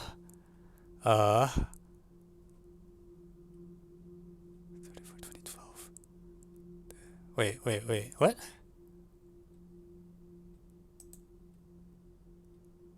He starts 2013. So, and finally, if equality holds, then all the blue cells are used in a loop, and the rightmost lower blue cell. I think we can deal with the off by 1 because if we look at this is a picture where we're off by 1, right? And we do a checkerboard coloring. Like this cell is the wrong color relative to this cell.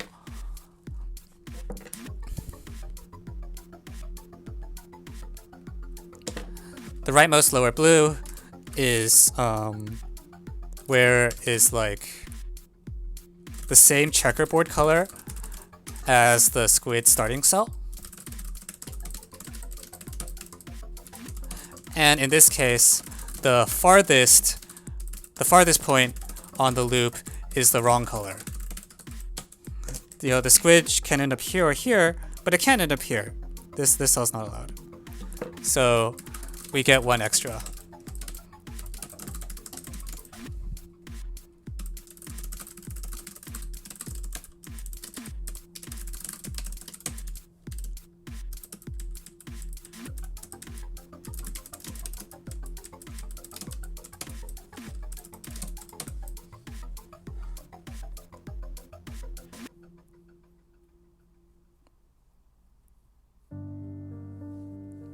So, I'm curious about the claustrophobic condition then. Like, I feel like the claustrophobic condition what is it there for? I guess the question is, can the squid... The squid can wrap itself, but then it needs to be able to breathe. Right? Like, even if the squid is not claustrophobic, then it takes the squid a while to build a cell for itself. Oh, perimeter is much bigger than area. Yeah, that's true. Yeah, I see. Okay, it can... Yeah. Okay, that's fine.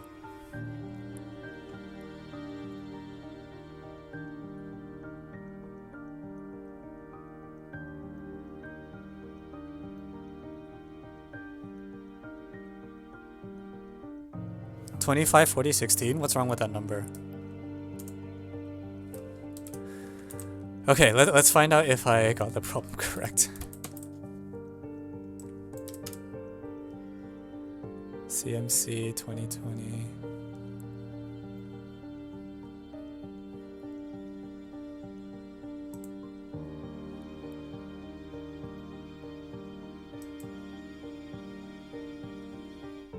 Is this CAMO 20?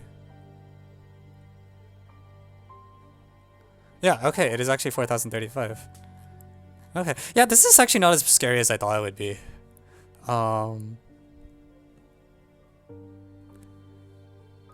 Like, it felt like I thought because this was CAMO 6 and both the authors are very strong, I was like, oh, this is going to be some, like, absurd thing. But, I like the problem.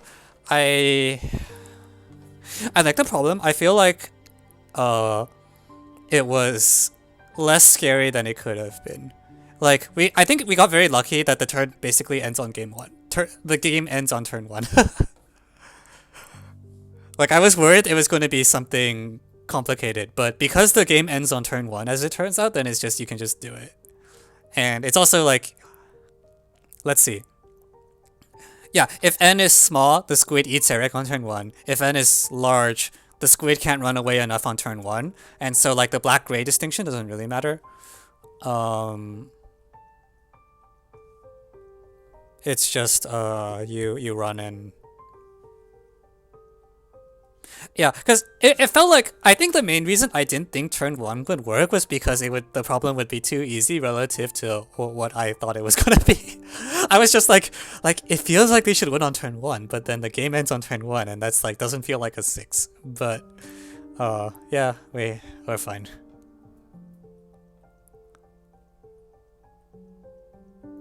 We solved this because of Google Translate. I agree with turn 1 isn't that easy, I just am surprised that that's all that happened. Like, somehow, I expected because it was problem 6 that the game would last more than 1 turn.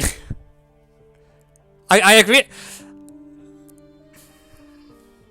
I agree, actually, I think it's still 2 involved for 2-5. Looking back, I think this argument doesn't feel like a 2-5.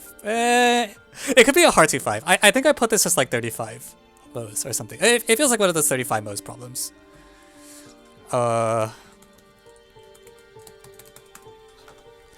I think if you put it at 2-5, it's really scary, but when you put it, yeah. I think if you put it at 2-5, I solve it faster, because then I'm less surprised that they wait on turn 1.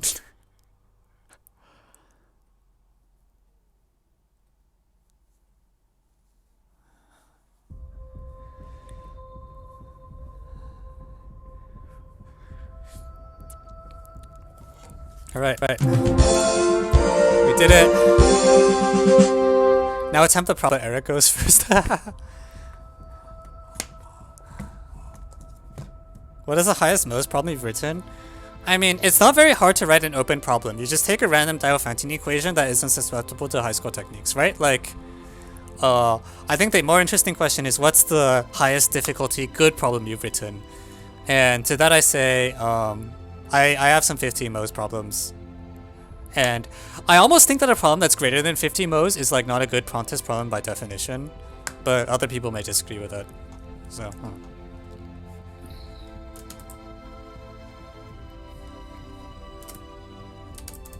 Okay, now I have to do the Mod 1024 problem, which honestly also looks really scary.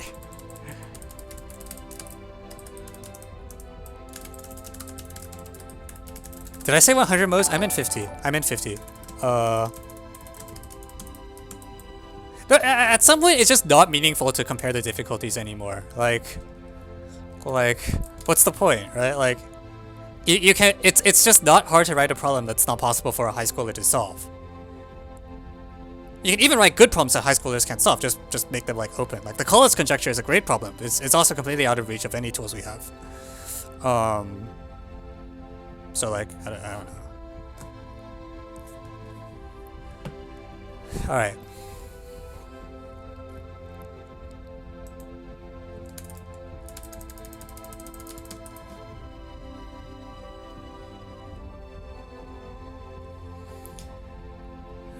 Okay, completed.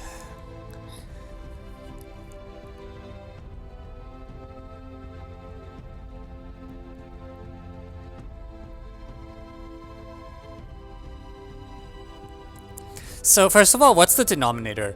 If like two differently randomly selected elements of S. So we need like S choose 2 to be a multiple of 1024, is that correct?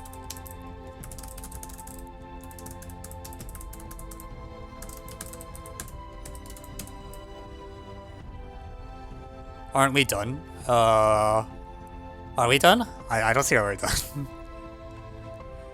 So what, you need S at least like, S equals 1024? No, it's not. 1024 choose 2 isn't divisible by 1024. No, that doesn't work. What? Wait, hang on. Am I a crazy person? Why does it not work again? Because it's skewed. The even numbers are actually less likely than the odd numbers because the odd ones, like, yeah.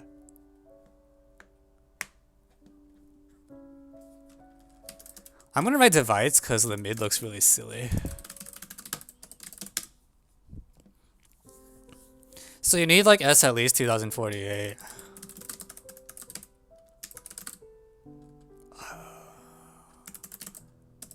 Which I feel like, I almost feel like this doesn't work either. If S is equal to 2048, then what does that mean? Like every number should be the sum in how many ways? 1027 ways?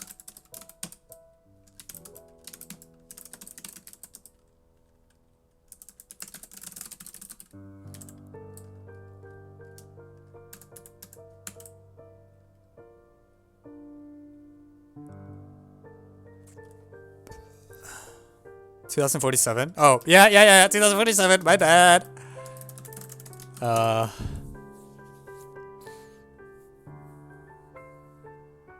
Yeah, 2000, yeah.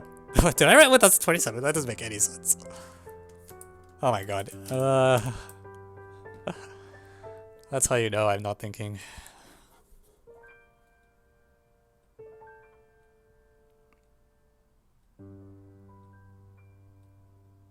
That's rough.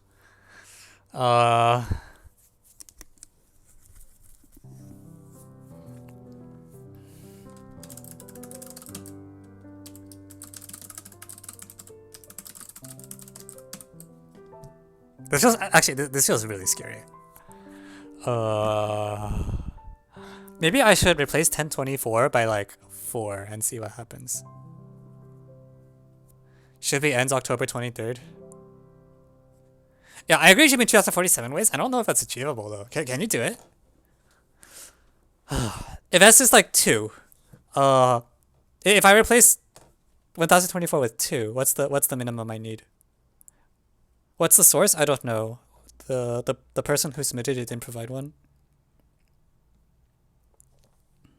0001 works.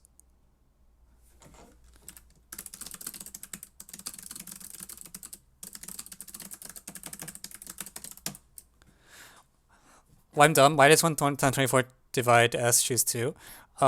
Because StarCraft 2. Because the number of like this probability is like the number of ways divided by the S choose 2. So 1024 should divide S choose 2.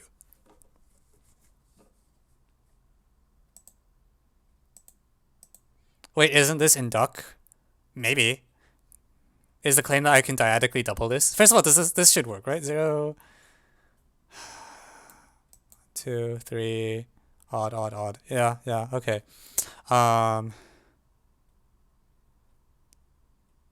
So if 1024 is replaced by 4,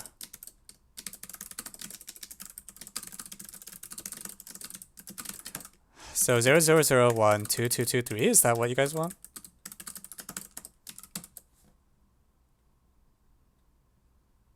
So I think this is actually easier if I visualize it as a grid.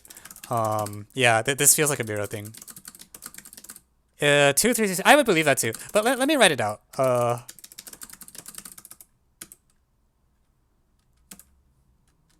Okay, I'll use the whiteboard. I'll use the whiteboard.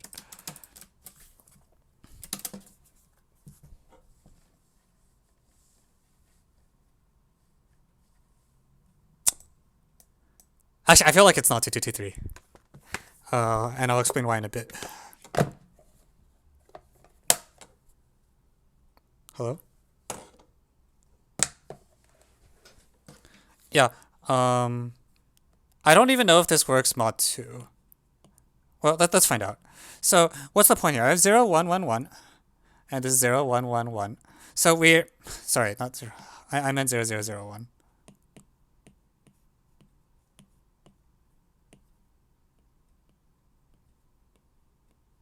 And this works when I take a mod. So we're going to delete everything from the diagonal. That's the thing that makes this problem hard. Delete, delete, delete, delete.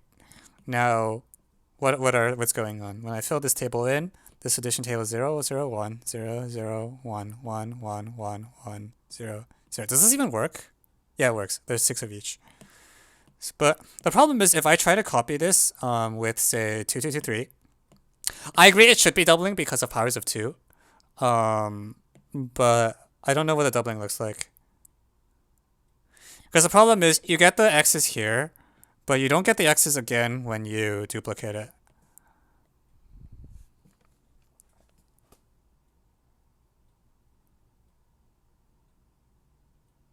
I wonder if it's like, if I do like 2, 2, 2, 3 and 2, 2, 2, 3 and 3, 3, 3, 2 or something like that. So the hard part is getting this diagonal to work. What's on the diagonals? This is 2, 2, 2, 0, 3, 3, 3, 3. That's not good. I don't want that. 2, 2, 2. Frick.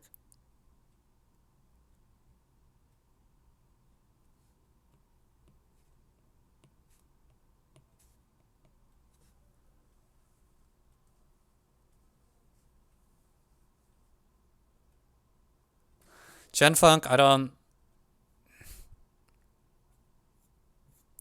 like it.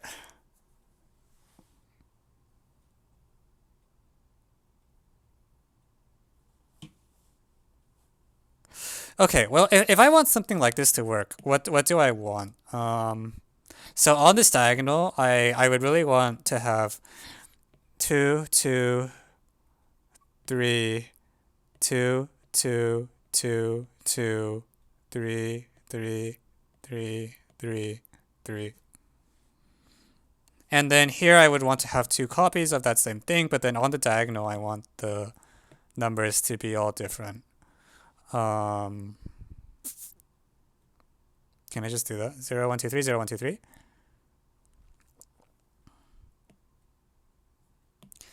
So what would I 8 numbers doesn't work mod 2. Wait, what?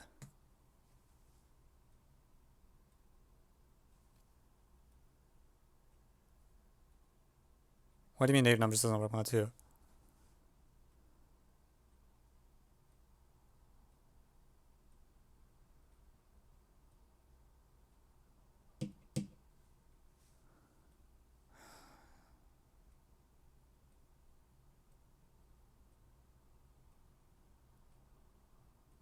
I don't get it. What's going on? The frick?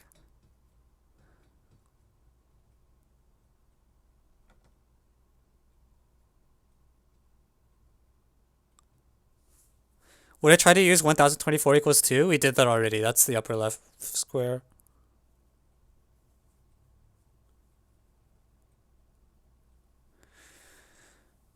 The number of ways to choose. Let's say you have A evens and 8 minus A odds. Then the number of, I don't get it. What? So, okay, 8, 14. Oh, the number of even things is incorrect.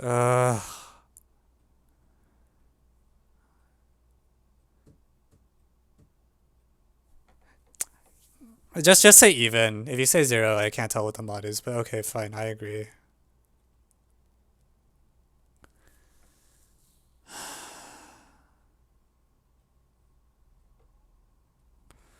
Oh, that's going to be annoying. So 9 choose 2 is 36.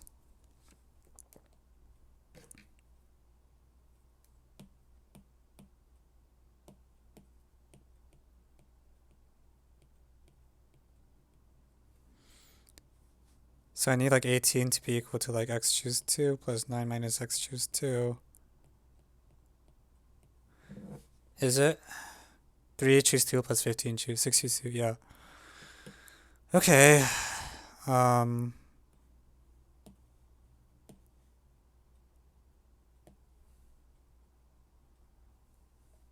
That's rough.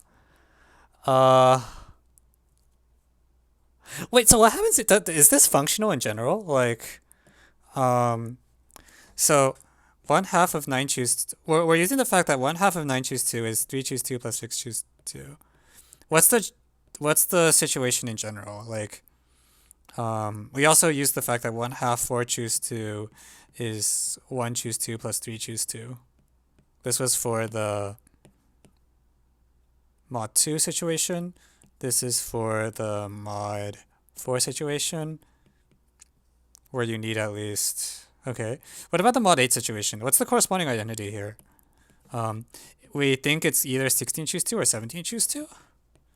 Or do either of these work out?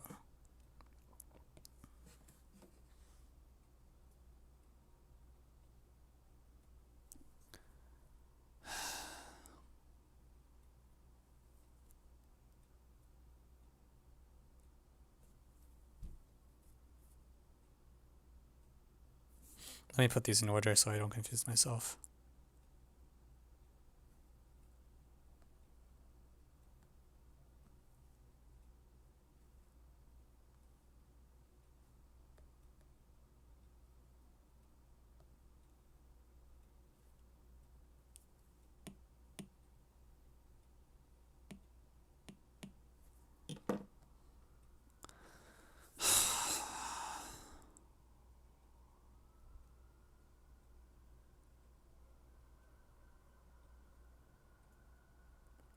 Is it 610? Is that going to be... What's the pattern going to be? It's not triangular because the left-hand side is going like 2 to the n. It should be things that are close to... All right, I have to do some number crunching then. Okay, 16 choose 2 is 16 times... When did the music stop? Dang it. Why does this happen?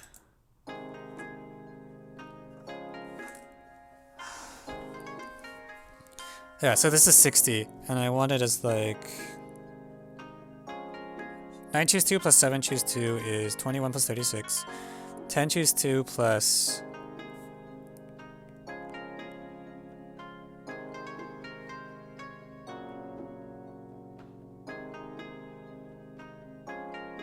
It is 6... Wait, what? It is 10 choose... Okay. But they can't be triangular numbers because they don't grow fast enough. So what is the sequence? Is this like... What the...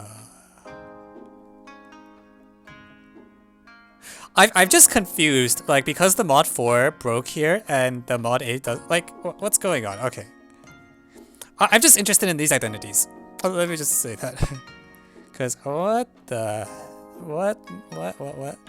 So I'm supposed to believe that if I believe what I see, then 1/2 we think there should be no 32, and 1/2 of 33 choose 2 should be something.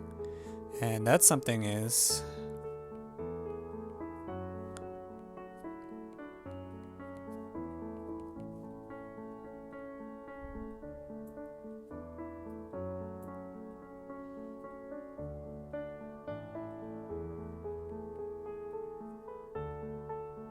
Is this a true identity?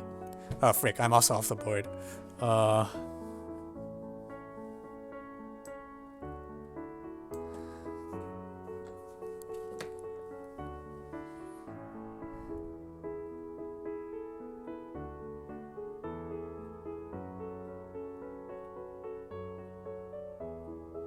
Is that true? That's not true. What's the identity for 32? Help.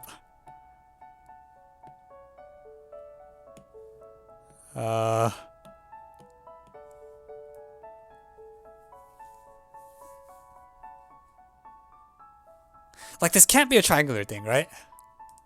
There's no way. The growth rates aren't correct. What happens if I add 10 choose 2 plus 15 choose 2?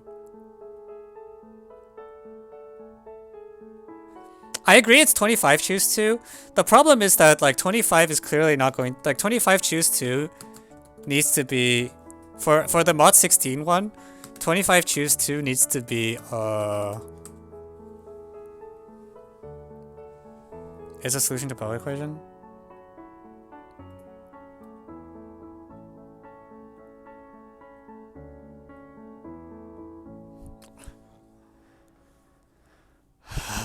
Oh no. Wait, so is for the 16, is there any, like, what we know the answer is at least 32 or 33. Do either of these work?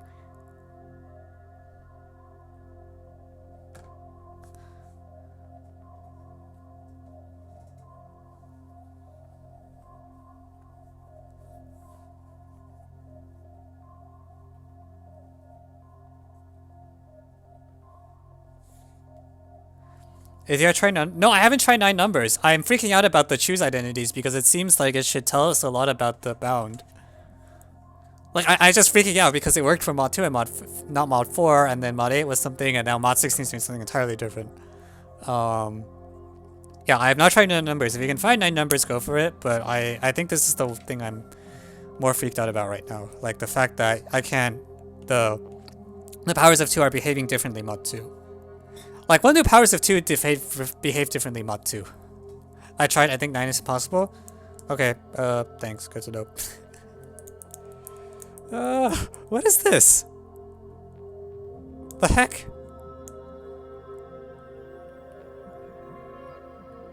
Can I just plug these into Wolfram Alpha?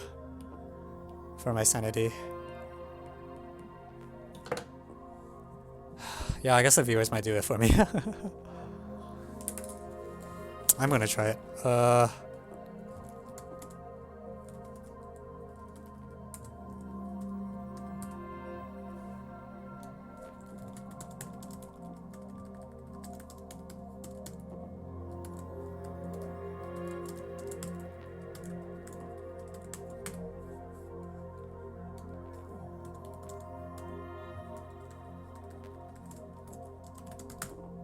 Freaking...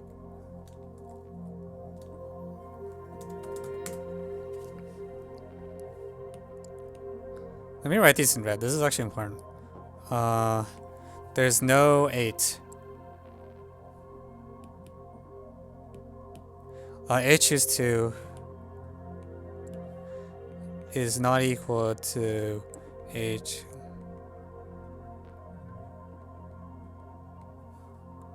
That's true. And this one doesn't work either. So this one is not possible. Can I do it with 32 instead of...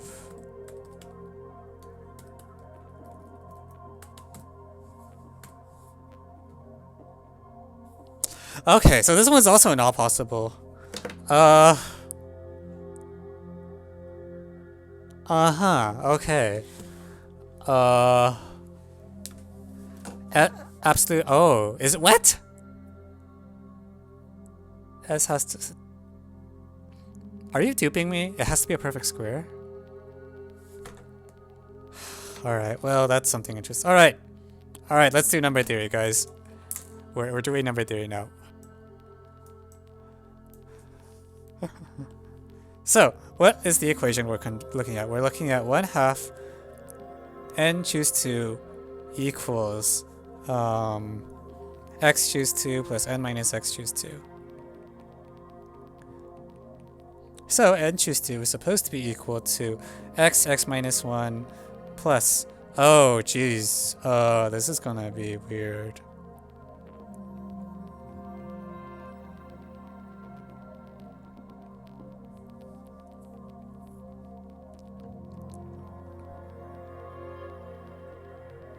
We're gonna find out real soon, okay? We're getting there. So x times x plus 1 is equal to 2x squared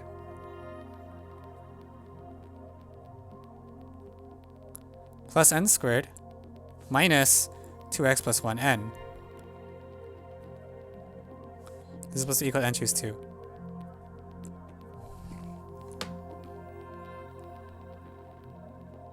So this is a quadratic in x, and I can just we'll write it that way. All right. So n is the one that we want. So let's kill x. So we'll have 2x squared minus. Let's see, n. 2x plus 1 times n. 2n times x plus n squared minus n, which is n choose 2 times 2. So we want this equation to equal 0. Let me check my work. If I plug in, what's an earlier triple we had? 16. Is anyone else checking my work? Help. 936.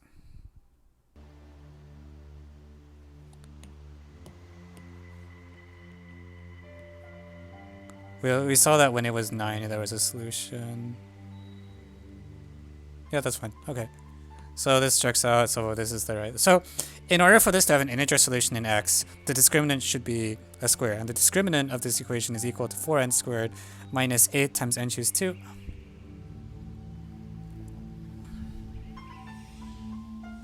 Which equals something. I don't know what.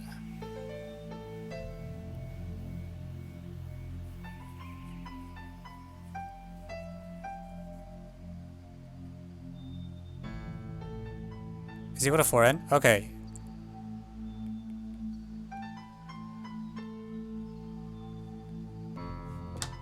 It's really a square. What the heck?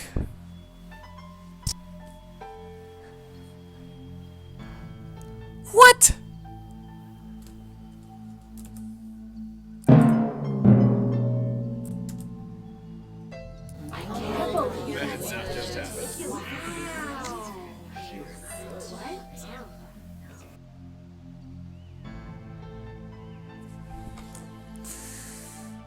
Okay, so it has to be a square.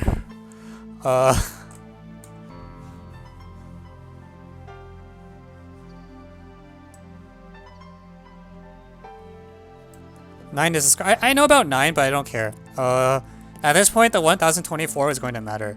Because what I want is... Oh, actually, no. So, 1024 might be possible. Right? Because 1024 is a square? Or no. 2048. So, okay. We want a square with the property that 2048 divides... Let's choose... divides... Yeah. What do we want?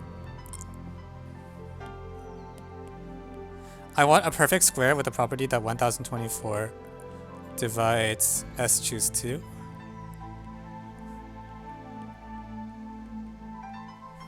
I'm gonna go for the 1024. I want to see what the answer is just to get a sense of what will happen. So 4096 will work. Like, we also know either s is 1 mod 1024. Or s is... Oh, sorry, 2048.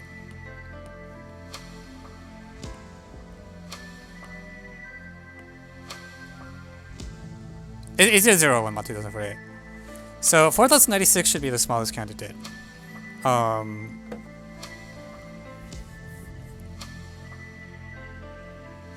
I'm sure 9 doesn't work for 4. It doesn't matter. Like, it looks like that 9 being a square is like a coincidence, and I don't think there's a point. Great, so now we have a lower bound of 4096.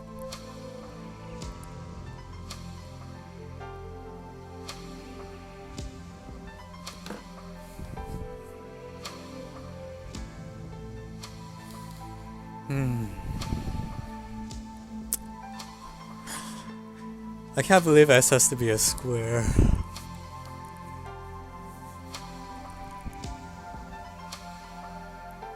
Okay, now what?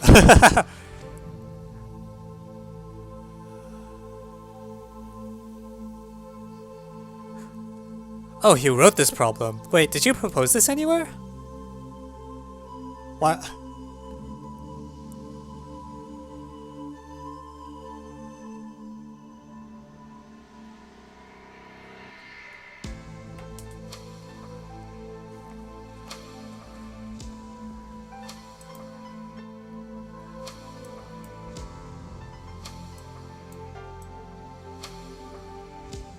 Alright, well anyways,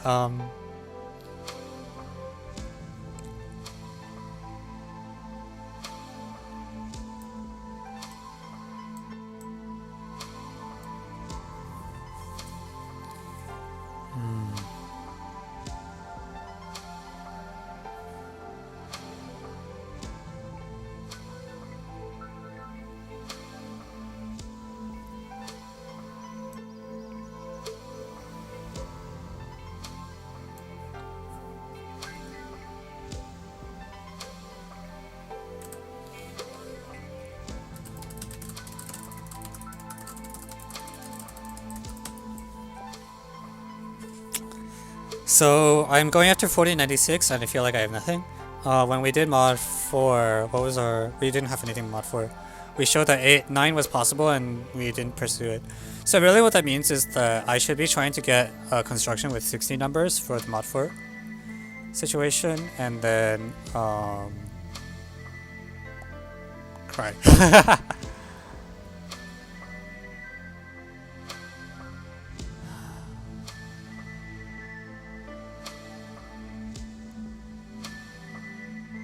Okay, we should be able to drag out what the mod 4 case is, right?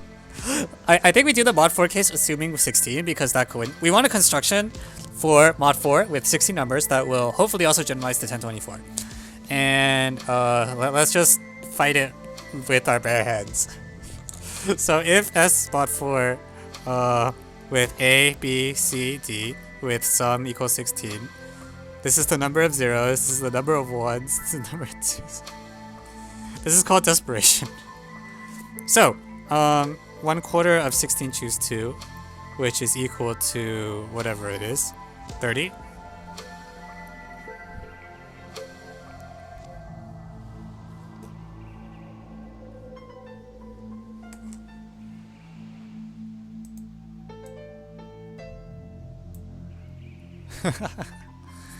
Okay, so this is what? How many ways can I get 0? It's B times D plus A choose 2 plus C choose 2. 30 is also equal to the number of ways to get 1, which is something, whatever it is. AB plus CD. 30 is also equal to the number of ways to get 2, which is B choose 2 plus D choose 2 A times C. Yeah, this is called desperation. This is AD plus BC. 30. So it looks like, do I just want to set like A equals C and B equals D? It seems like it, right? Or no, sorry. A equals, what's the pairing? So this equation, these two together, what do they give me? When I subtract them, I get A minus C, B minus D is equal to 0.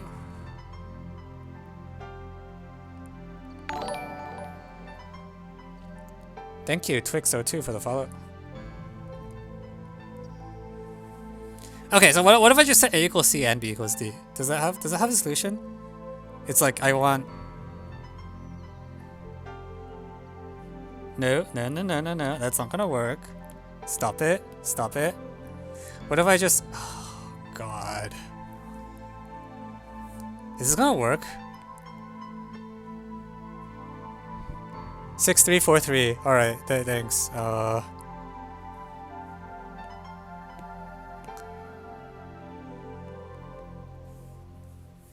am I gonna do with this? Like, actually.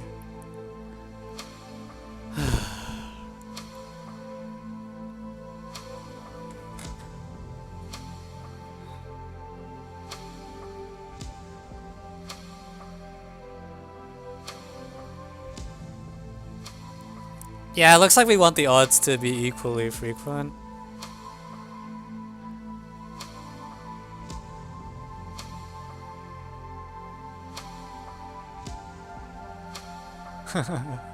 do we want to do... Oh my god.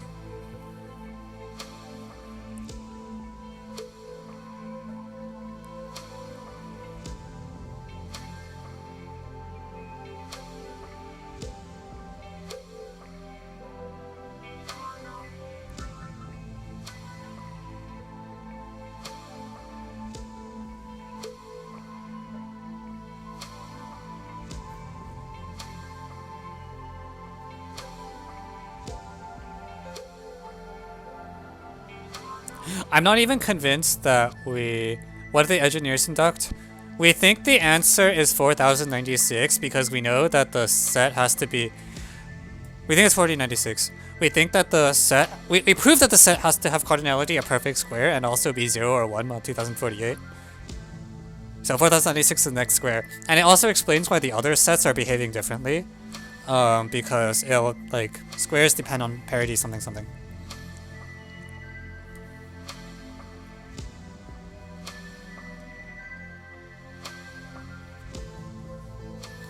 Alright, now I just want a construction.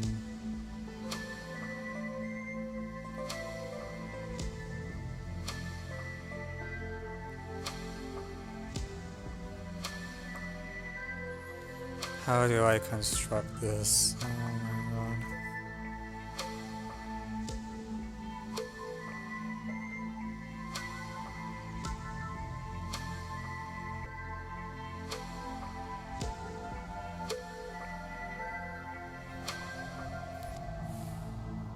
It could also be 2 to the n all squared. You think so? That feels...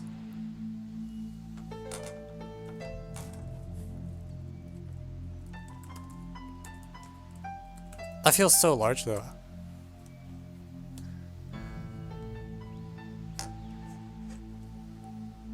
I heard, yeah, I heard what you said. I don't, like, I don't know. Evan, what is Mo's rating for 2011 C7? 50, probably.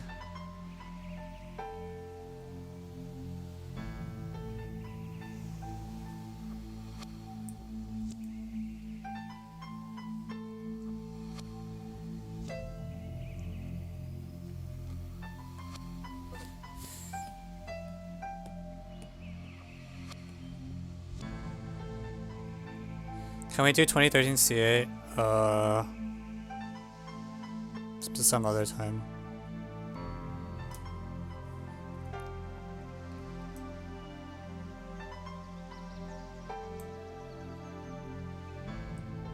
Even at 16 it gets weird. What's the issue with 16?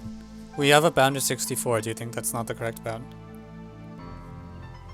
Like, there are 8 odd values, but we must put 28 of them. It's a 28-36 split.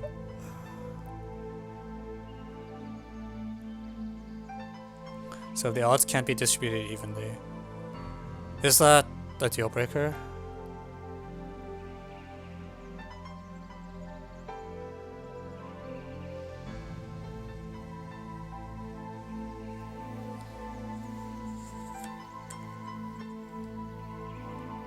This construction is not straightforward. I believe that.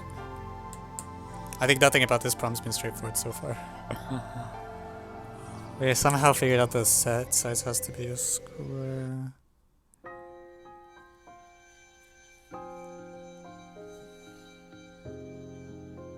You know, I wonder if I could... So we got the square equation by like looking mod 2, right? We could do something similar mod 4, where we're saying that these guys have to be equal or something. If I look mod 4, do I get some extra constraint? We know the unique solution with sum 16 was 6343.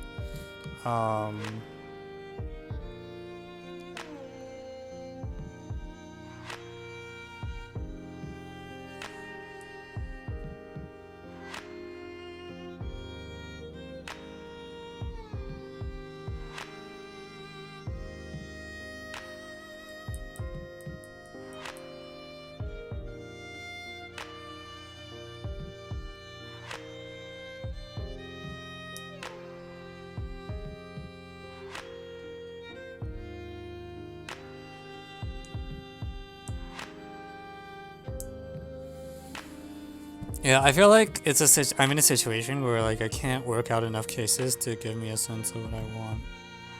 It's 3-1, 64-3 for the next case. You can actually achieve 16. But people are saying the answer might be like s squared.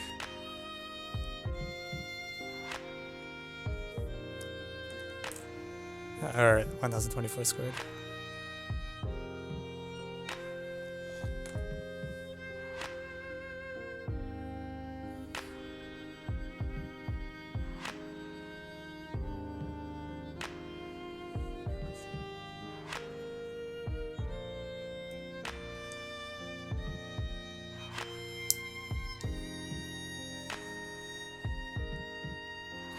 What happens if I add these equations? So, the mod 4 equations give me 1/2 a plus b plus c plus d choose 2 is equal to a plus c, b plus d.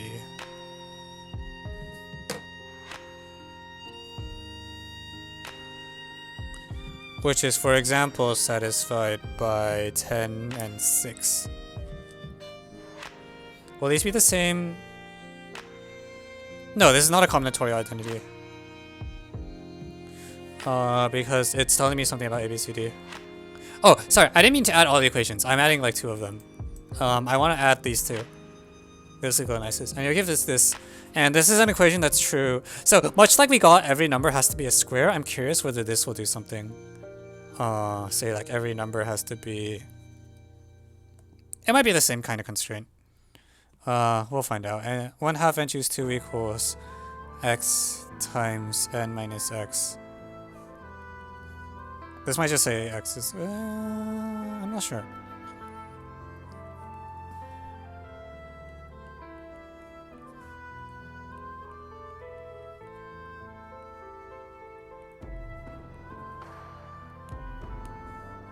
I think this is the same equation. This just also says that it should be a square. Fine.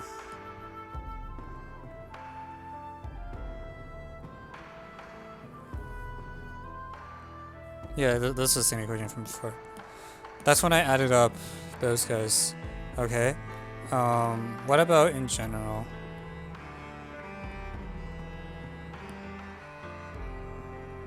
Not these 2. Are there any other equations I can add? If I add the other 2, I should get the same thing. Can I add any of these 2 to each other or something? Or not even just add. Do any of these do anything interesting?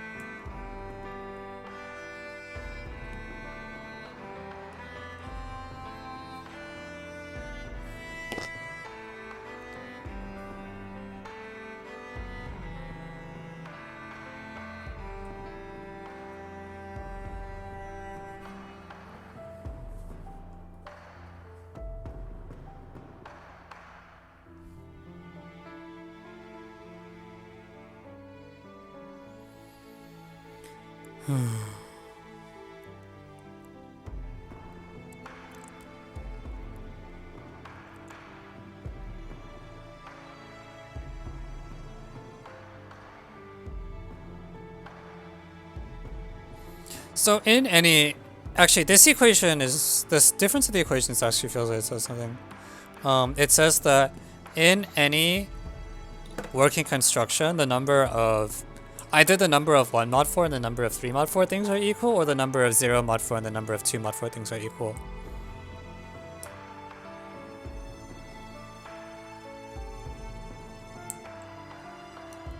Yeah, I don't know.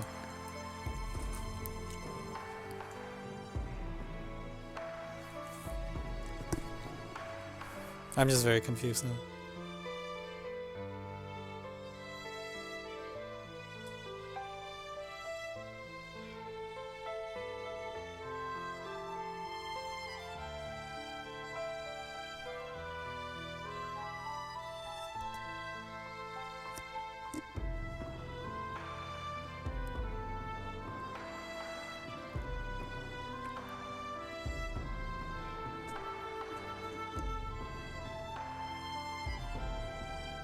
I wish this was Geo.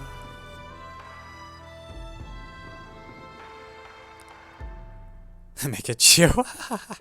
Yeah, we can make it Geo like that problem from last stream where we were doing, where we eventually found 270-degree angles somehow. Jeez. What do I do?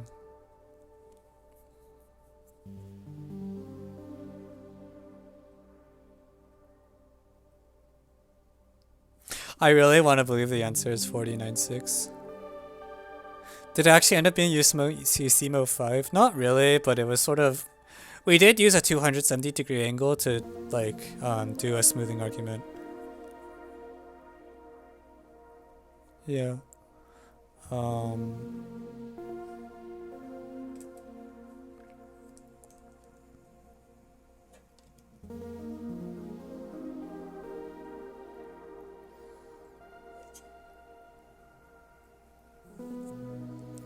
Can you please solve China? Problem requests come at the start of the stream. Come like after the for the win ends and submit your problems then. There's like another 4 problems in the queue already for today. We're not even gonna get to them all. I think we're not gonna get this one. I think we already did.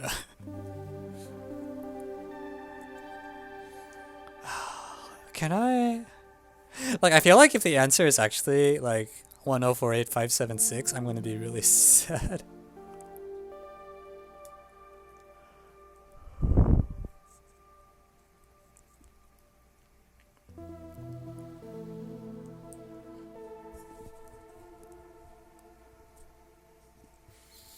How would you get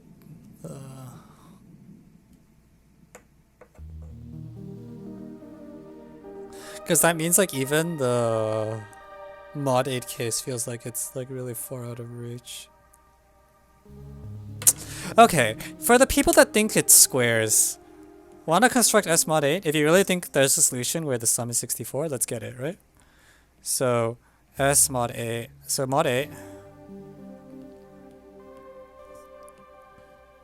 I want number of 0, 1, 2, 3, 4, 5, 6, 7. I know I should have 28 odds and 36 evens. I can translate by 1, so it's okay.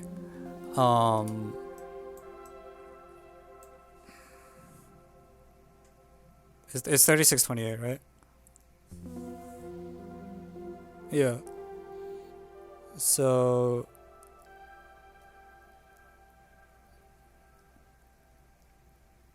And I know the number of 1 mod 4 and the number of 3 mod 4 say should be equal.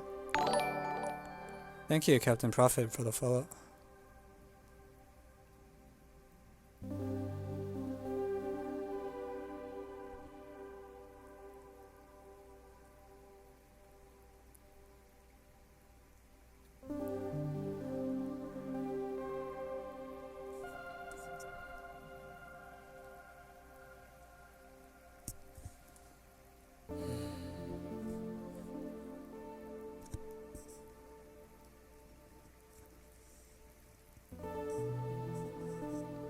It's like we had 3 and 1.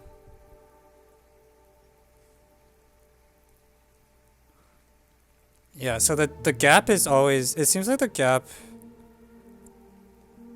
between the odds and evens is always... In these examples, we found the gap between odds and evens is equal to the modulus. So yeah, 3628, that checks out. Now how do I distribute these? I like heck I know.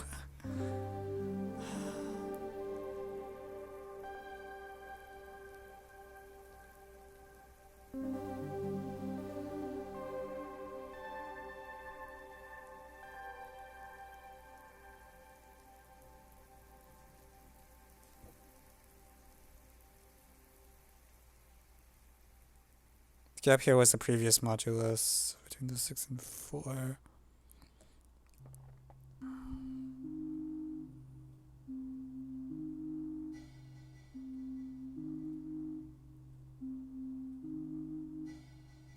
I'm gonna write some random numbers and see if it works. I don't think it's gonna work.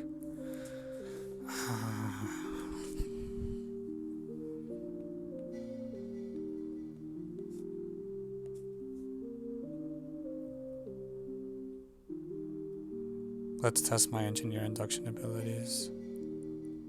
There was a gap of 4. So that means if I think there's a gap of 4, that's an 18-14 split.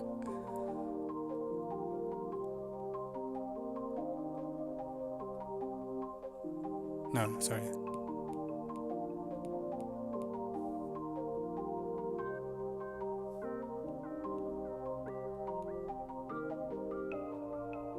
Why? That wasn't supposed to happen.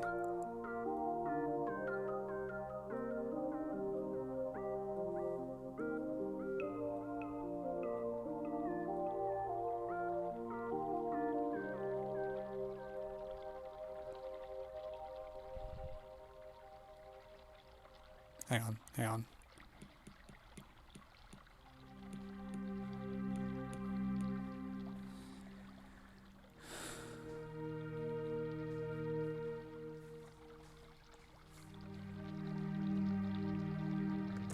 $28 odds.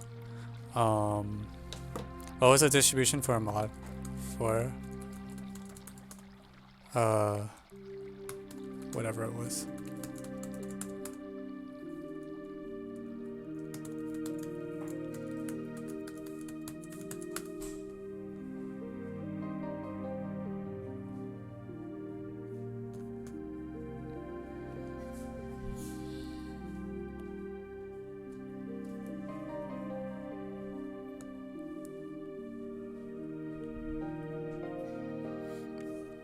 Gap 8, gap 4 is 18 and 14, right? So this is 7 and 7.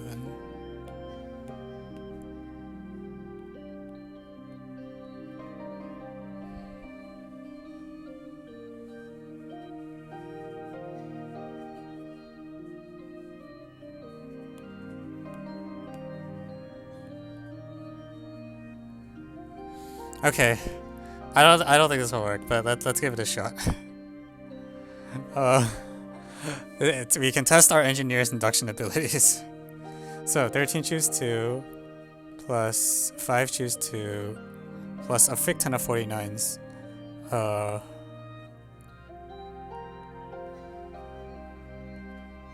So what's our target? Our target is 1/8 of 64 choose 2 if we really think the answer is the square.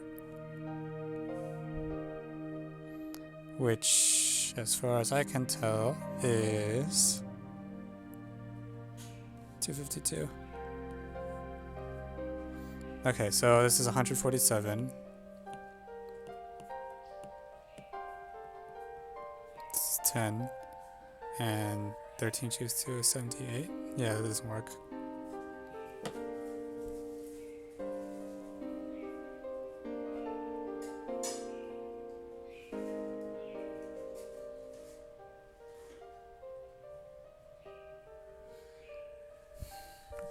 Maybe I want the fractal to go one deeper. So rather than making these equal... But I need some things to be equal.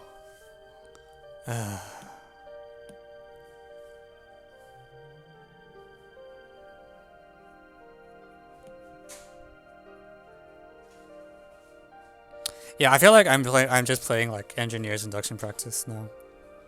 I know that I want 18, 14. Do I want this to have a gap?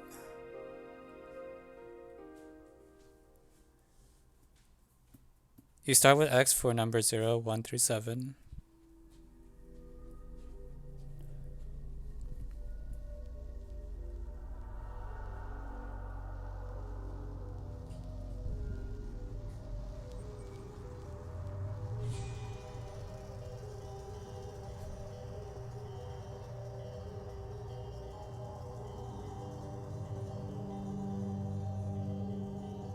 Then number 0, the solution for 4.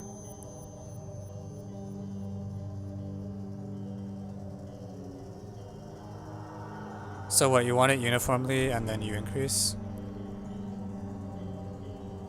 I mean, I think, because, given the powers of 2 involved, I'm not surprised at all it's recursive. I just don't know what the recursion is.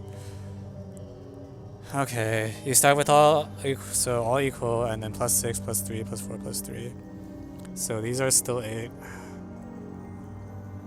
And then the others are plus 6, plus 3, plus 4, plus 3.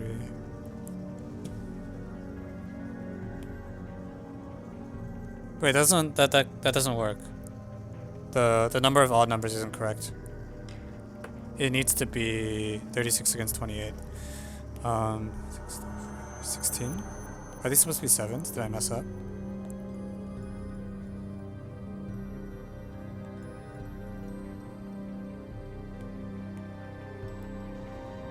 These should be 7s if you want the odds to all stay the same. 5.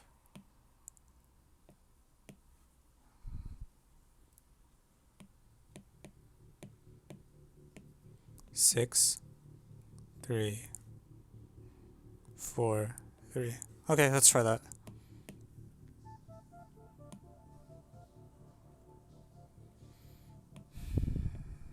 Alright, so 11 choose 2, plus 9 choose 2, plus 7 times 8, plus 8 times 7, plus 7 times...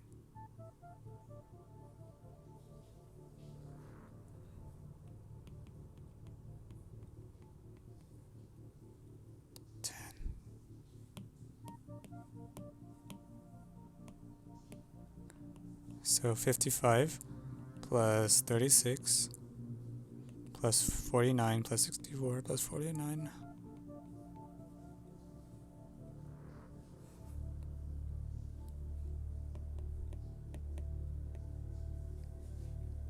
Hey, at least it's closer. Oh, are you serious? Did I make a calculation error? Please tell me that's not what's supposed to happen.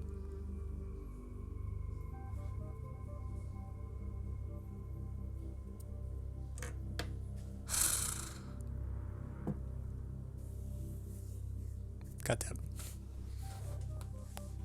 Doesn't 0, 0, 0, 1, 2, 2, 2, 3 not work for 4? Yeah, we agree that doesn't work for 4. The set we have for 4 is 64, 3 and is best possible. Like, the construction for 16 is here.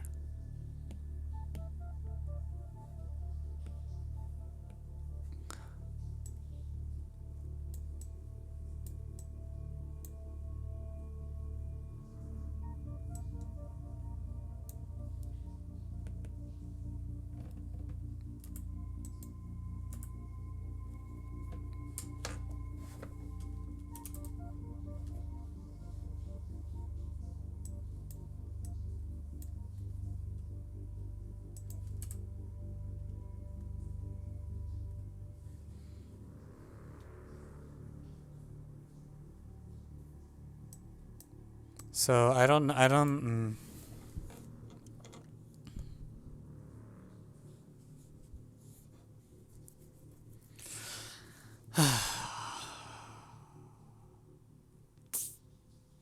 man.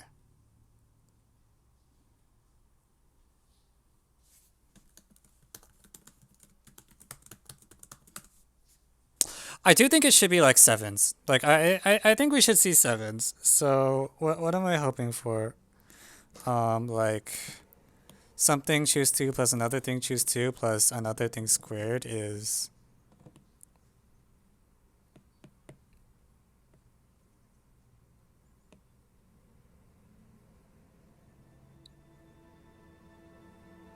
Does this really not work? I feel like it should work.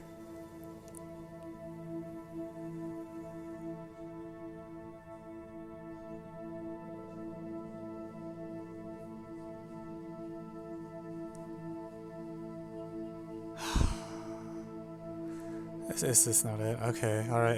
If that's not it, then it's not it. I have to find something else. Can I just fiddle with the even numbers until it works, please? What does the question mean, streamer?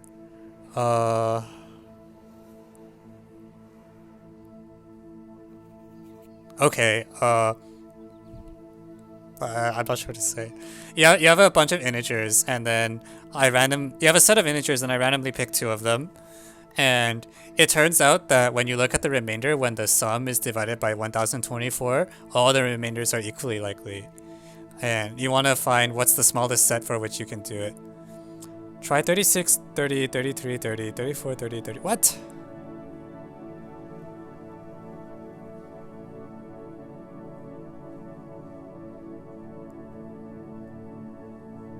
I mean, I believe you that that works, but like... That's 255. That's even larger than our, like, conjectured answer. You think the answer's that big?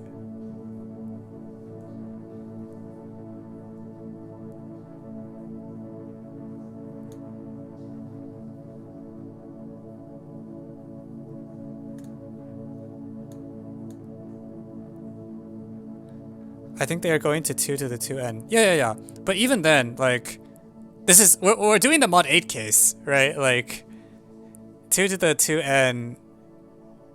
would be 64, right? Is our target? But that's like 255.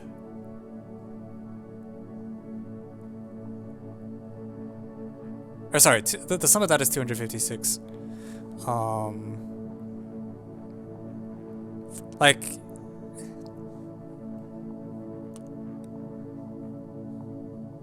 Maybe that's the answer for mod 8. So that's like doubly exponential though. That's like 2 to the 2 to the n, which I guess technically matches the...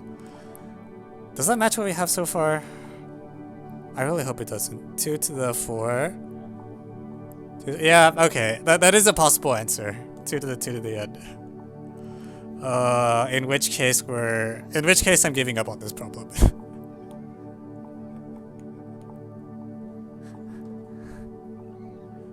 Like 2 to the 2 to the 1000. Like if we think that's the answer, then like what are we doing? How are you going to show that's the answer? Like I really want this to stop at 64 or we're toast. But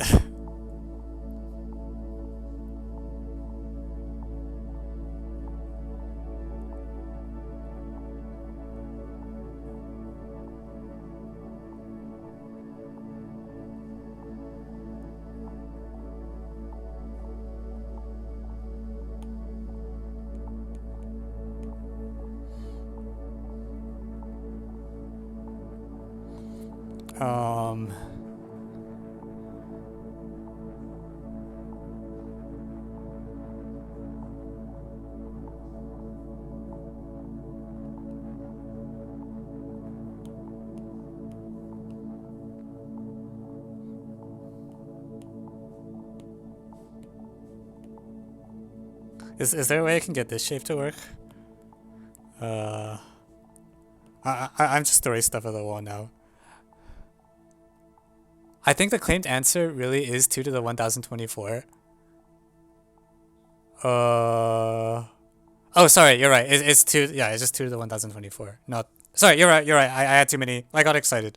I really hope that's not the answer. Because if so, then the bounds that we have are like nowhere near anything we need.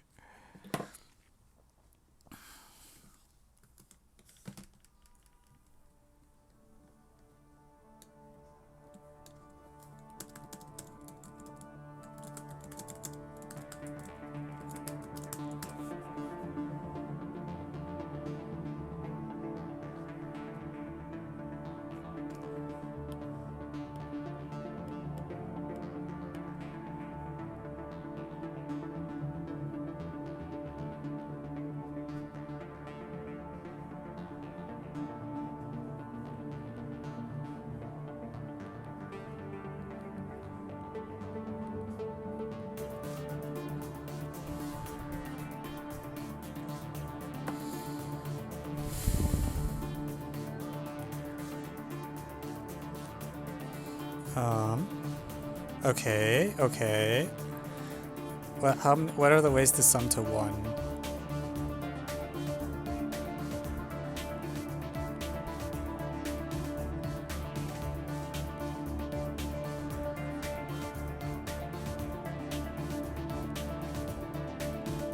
Okay, I think this works for 64.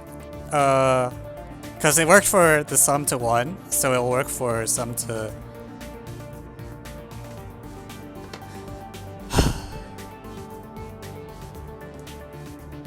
let me check the other cases to make sure I'm not just overfitting to something. 7, 7, and then the others pair up, right?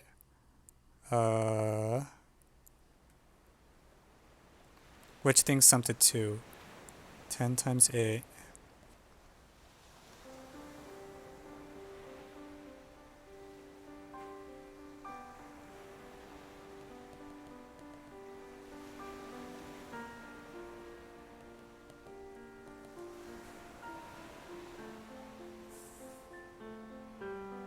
Oh wait, this adds up to 251.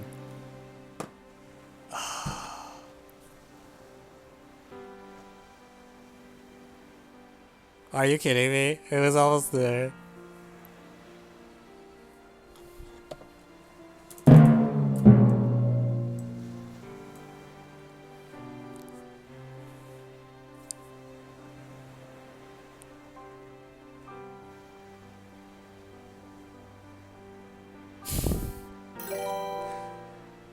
Thank you, Mr. XD3141, for the subscription.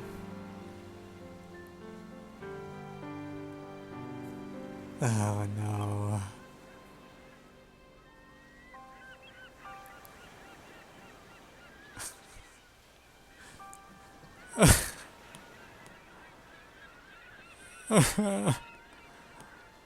Well, what if I put 9s here? Is there any hope?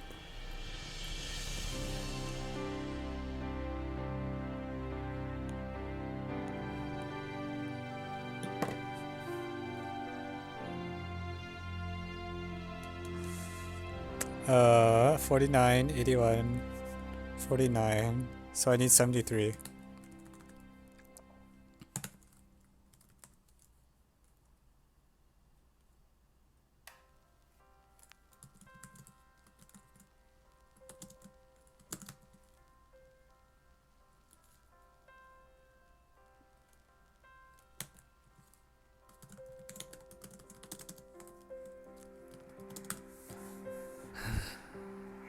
Ten and 8, really?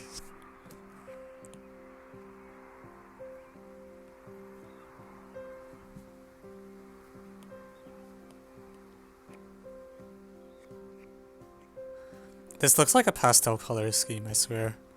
I'm just like using every color at this point for a freaking like numeric calculation. 10, 8, and then this is the 9. Is this equal to 252? Well, okay. I selected it because yeah, this is 252. Cool. This is fine. And then the next one is how many ways are there to sum to 1? That's just a pairing. It will be 70 plus 63 plus 63 plus 56, which is 252.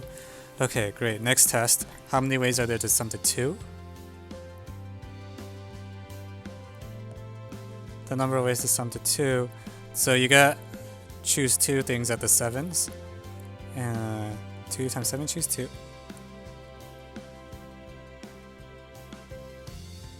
And then 90, 49, 72.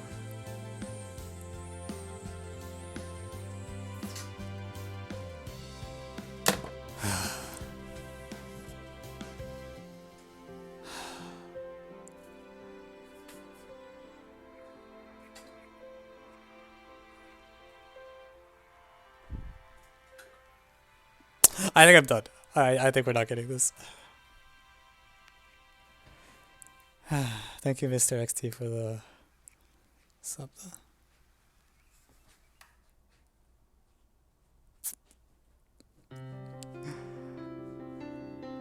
All right.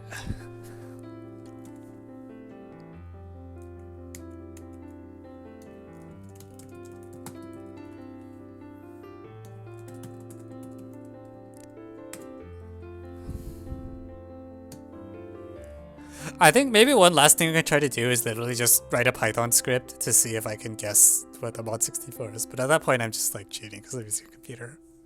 It was a great problem. I just have no idea where to go from here.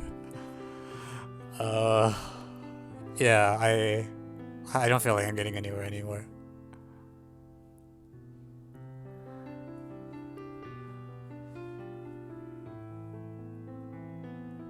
Oh man, are we gonna keep going?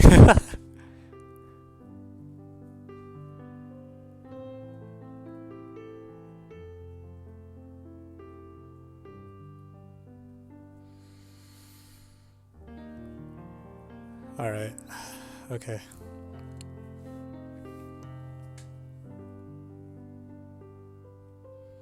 How many problems have you stopped because you couldn't make any more progress? Like on the stream? Probably on the order of like a dozen or so. I think the problems that have been given to me are getting harder on average. I've noticed, like at the beginning people would give me like, you know, like C2s and stuff. And now they just do it like we got a JMO 3, that was an easy problem. Yeah.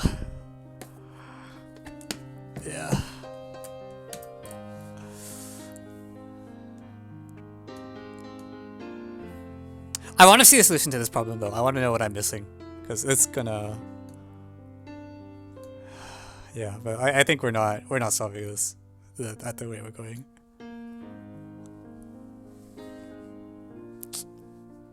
I can request easy C1s that I probably have not literally not like most like actually literally ISLC ones are probably fine. What I mean is like people used to request like 1-4 level difficulty problems, and now they just don't.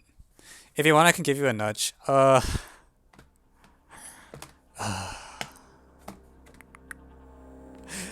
take the nudge, but probably off stream. I think we've been at this for a while, and it doesn't feel like we're making progress. It's a good problem though. Did you not propose it anywhere? Because I'm surprised it's like not proposed to a contest that I know of.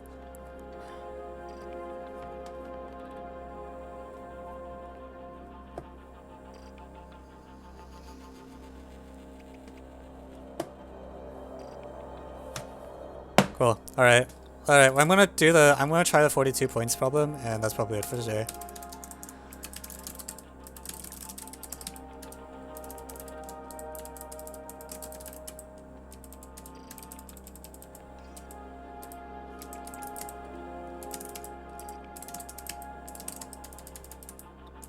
This Russia problem is fast. Okay. If we get through 42 quickly.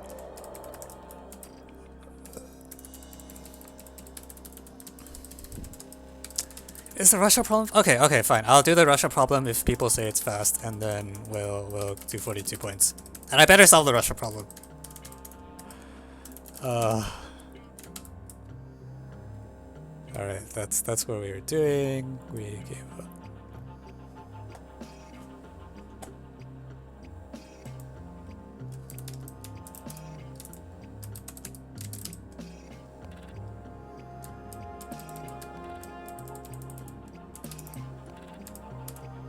Okay, so Russia is there's a God, if this Russia problem takes a while, I'm gonna be it's not my fault. Alright, so wait, okay, actually this looks pretty easy. So what does it mean for it to have integral roots? I just want it to be a perfect square, right? What is happening in the Otis Discord? What did you kids do?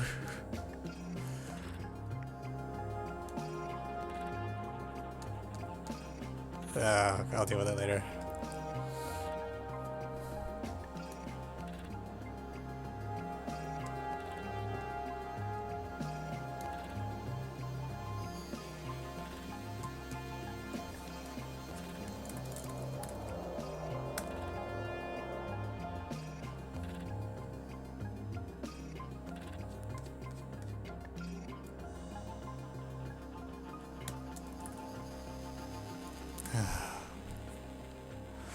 Alright, good night. Alright, cool. So anyways, what was I saying? So first of all, because it's binary, you're looking at the number sum to 2 to 2006 minus 1. Okay, this is fine. So we're looking for the number of solutions to the following. 2 to 2006 minus 1, all squared, minus 4 times x, minus 4 times x is supposed to be equal to... So it's better if I do it the other way.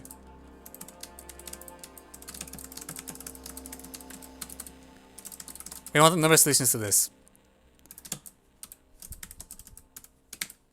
Alright. So this is SA. We want the integer solutions where these are both non-negative integers. I guess it says non-empty. I don't really care about that. Okay. And okay, now what do? Do I just complete the square?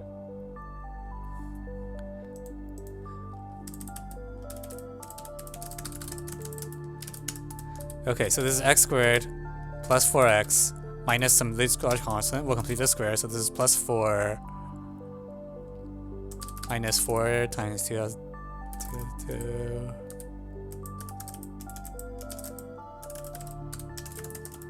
Okay, great. So I want the number of solutions to this equation.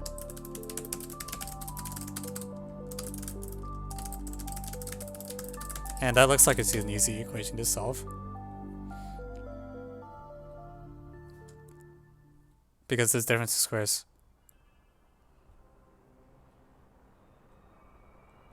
Now I have to do a computation and not screw up like an idiot.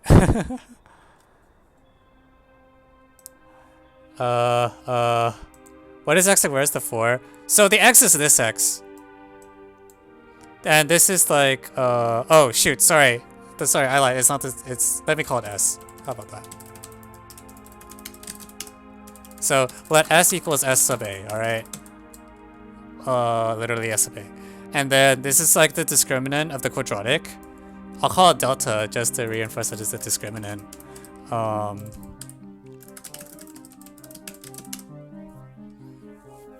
There. And I want the number of integer solutions to this, where I require 0 to be between... Well, I want one... Let's just the wrap S and 2 to the 2006. I need this to be non-empty, so I need a solution to look like that. Okay, so if I take a factor, factorization A and B, then S minus 2 is the average. So it's like... The principal values of S are like 2 to the 2000, or 2 to the some exponent plus 2 to the 2008 minus that exponent, all over 2, all plus 2. These are the values that I can get. As I vary the exponent, the ones that are inside the bounds are valid choices are n equals 3, 4, 5, up to 2000, and... Well, actually, I should just cut it off at 1004.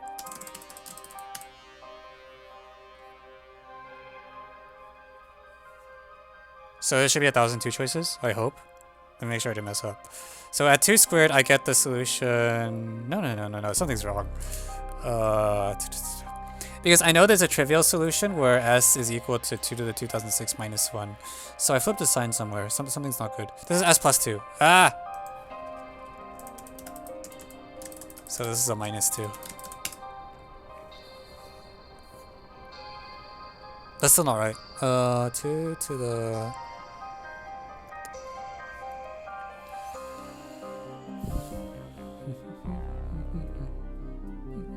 Have you proposed any problem for usemo? Yes, but it didn't get selected. For last year. No comment on this year. Alright, what did I mess up? 2 to the 2006 minus 1 should be a vacuous solution. Why is it not? What did I do? S squared plus 4s plus 4, right?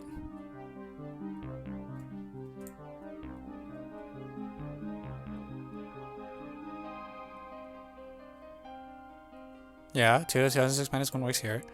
And then...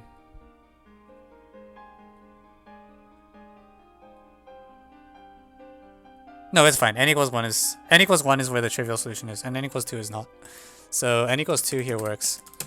And yeah, one step ahead of you. There, the power is 2 to the n and 2 to the 2 to the n minus n. So I believe there are, let me double check they're all valid. None of them are going to break the bound. So there are 1003 valid solutions. I did that right. Can someone check whether I got the number right? Because it would be totally in character for me if I was off by like 1. I hope I'm not off by 2, like a factor of 2. I think I should be off by like at most 1. 1003 is right? Alright. We did it!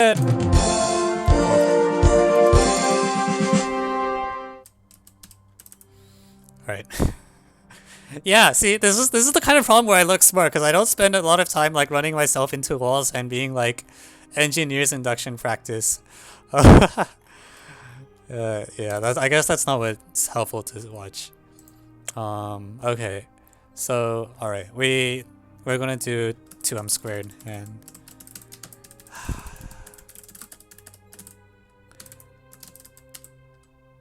can you do your problem?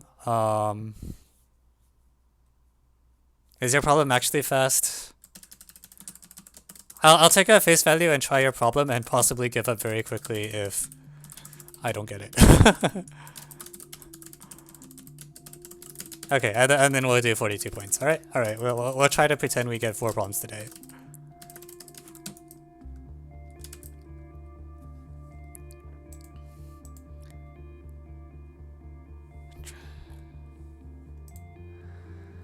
Okay, so first of all, what is that expression? Like,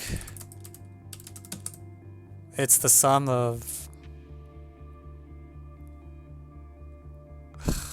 I don't know what that is. Well, let me compute a few values. So f of 1... Alright, first of all, f of 0 is just 1. But everything is 0. F of 1 is... So, okay, 1 choose 0 squared, so that's 1 times 2 choose 0. And then 2 choose 2. 2.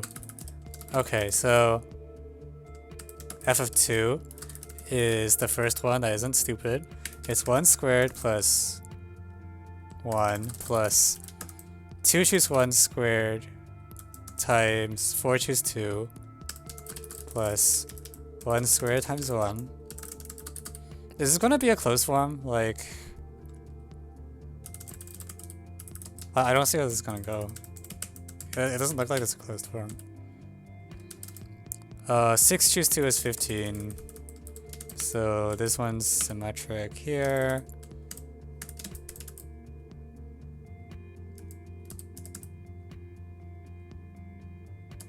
Nine over 15, 18 over 15, plus 2, 1, so it's like 48 over 15.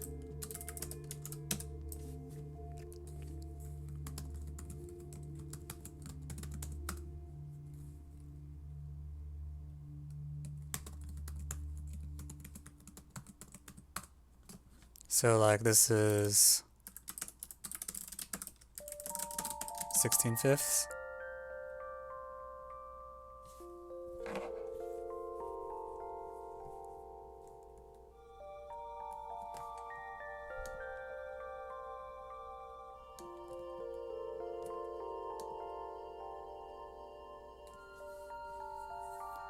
I miscomputed F3. Alright, 3 squared, 3, 2 squared. Oh, never mind, okay. You're good, okay. I don't see what's happening. F of 4 is 1 plus 4 squared times... You know, I really should simplify that fraction, actually. This fraction looks like it should simplify. Because it's like n factorial, k factorial, n minus k, all squared. Like, this is 2/3. Does the fraction simplify at all?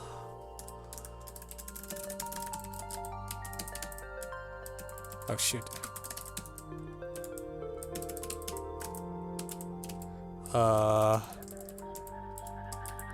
Okay, whatever. Let me compute one more term and then try to simplify the rough thing.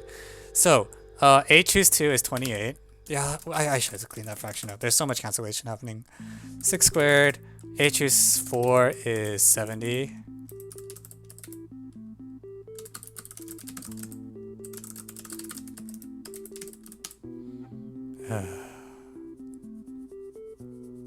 Someone compute this number for me. Alright, 32 over 28 is 8/7, which is 80 over 70. So it's 116 over 70, which is 58 over 35. So it's 128 over 35. Okay, yeah, there's something up here. These are like very irrational numbers. Okay, so what is like 2n factorial, k factorial, or 2k factorial,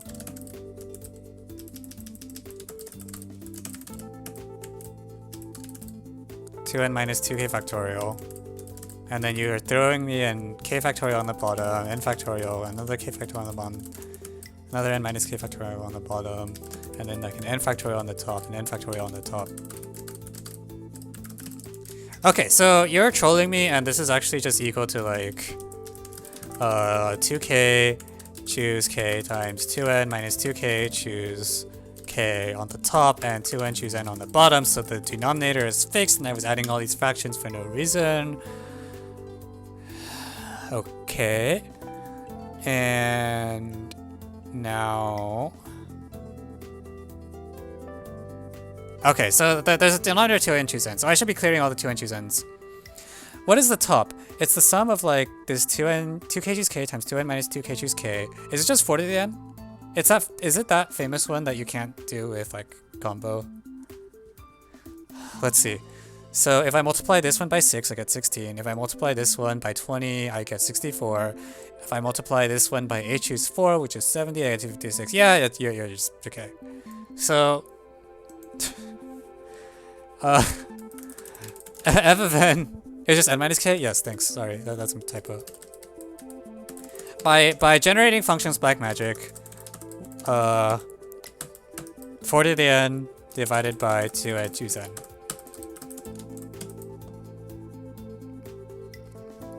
It's actually possible combinatorially? I thought that was the example you couldn't do combinatorially. Oh man, I gotta see that sometime. Okay, alright. Yeah, so I guess I should spell it out for people who haven't seen it before. This is a true fact. It's true that the sum from 0 to n of 2k choose k times 2n minus 2k choose n minus k is supposed to be equal to the 4 to the n. This is a...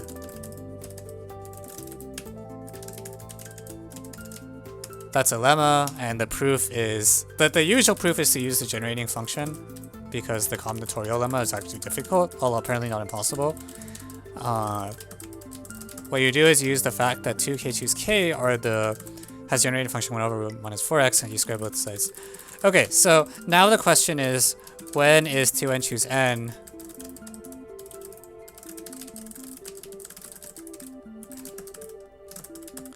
equal to p times a square?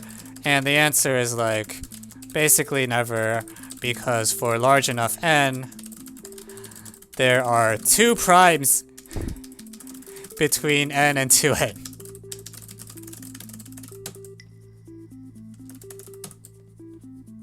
And how do you do that?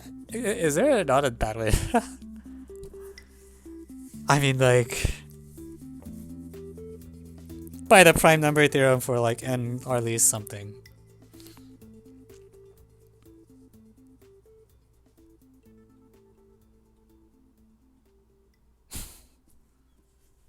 Why was 4 to the n sum censored? I have no idea. It showed up fine here.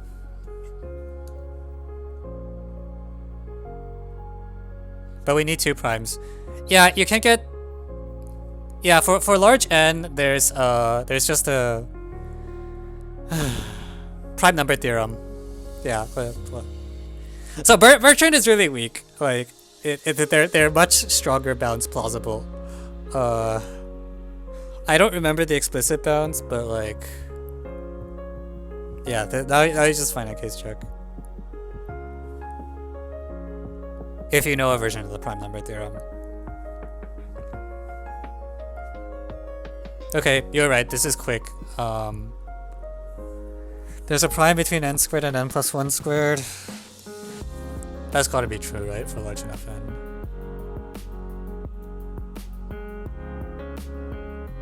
Oh, never mind, it's open. But it's gotta be true.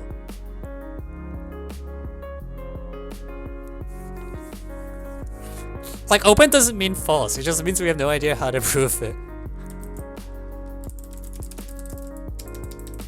Like, for example, the Riemann hypothesis is definitely true. We just don't know, like, how to do anything. And Drika's conjecture. Alright, whatever.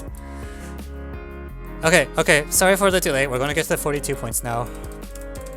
And I hope this is also fast. Because I am really hungry. I want to eat dinner.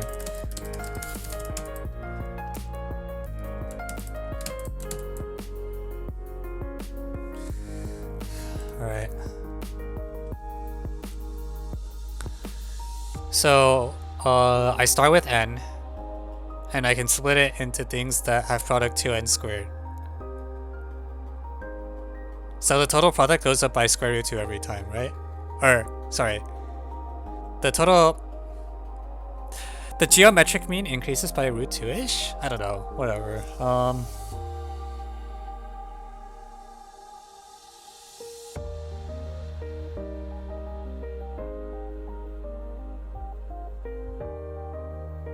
Okay, yeah, like the sum of logs of the board.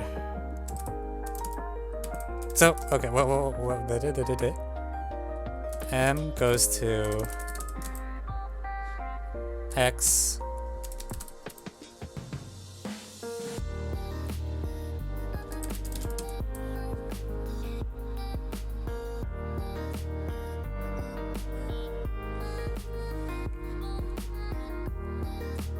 Do I care that they're integers?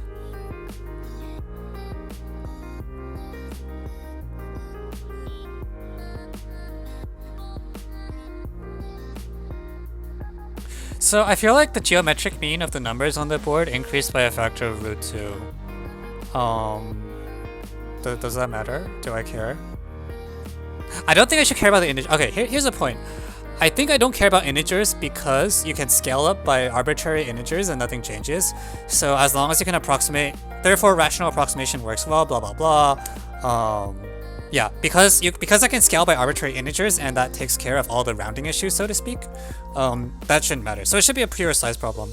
So, alright, yeah, each step the GM increases by, sorry, not square root 2, by 2 to the 1 over whatever it is. So on the kth step, the geometric mean increased by 2 to the 1 over k plus 1. Is that right? Yeah. So after 100 steps, let's see how far off we are. So after 100 steps, the GM has increased by 2 to the 1/2. The factor of m also changes. Oh, god, never mind. Alright, Max is right. I can't just choose this.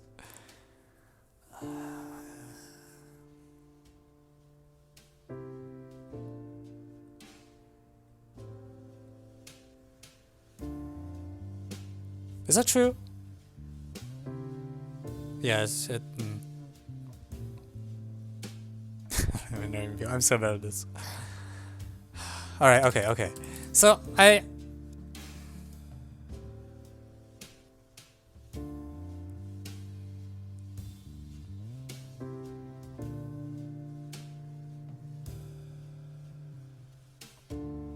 should I just look at the product? Just straight up product?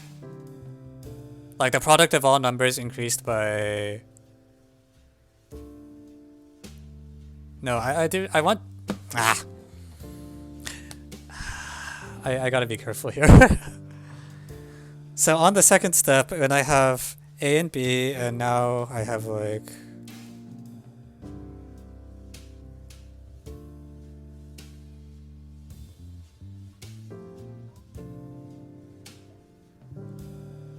It really does feel like 2014 C2, I agree. How did I do 2014 C2?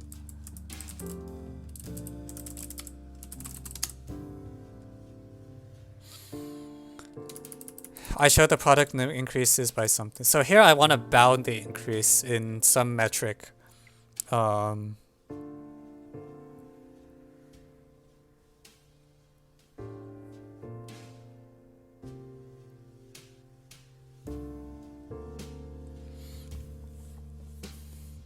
So what's the operation? It's like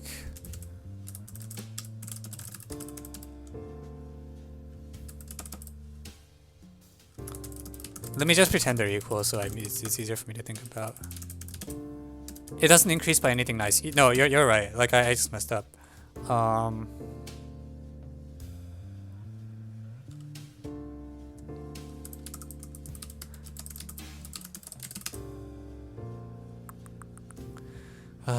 Like I really want. Can I take?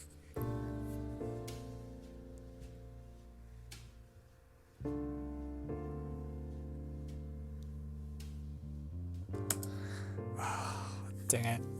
Dang! No!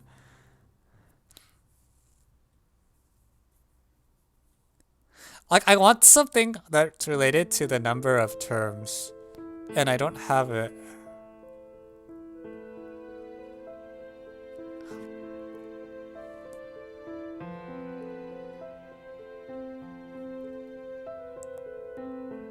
I mean, I could just say the product of all the terms increased by something, but then that involves M. Smells like APMO 2009? I don't know if I've done that one. Yeah, I don't think I've done that one. So I should just solve this problem and then look at the APMO problem.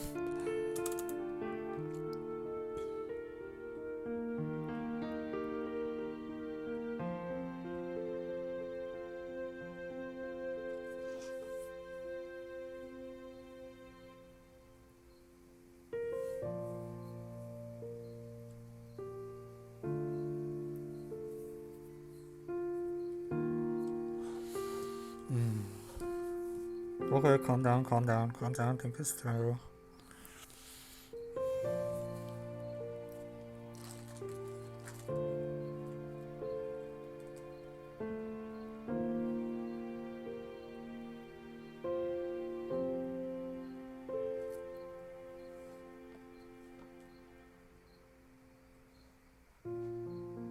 This is exactly the APMO problem. Okay, so I should just solve this problem and then do the APMO problem later. Is that the consensus?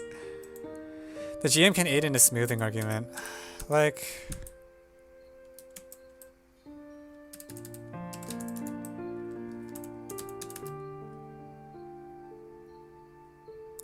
the problem is that the reason I'm worried about GM is because it feels like you should keep replicating. Let me give an example. Like suppose you have 1.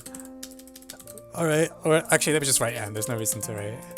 Then you can replace this with like 1 and then 2n squared. And then you can replace that with like 1 4n to the 4.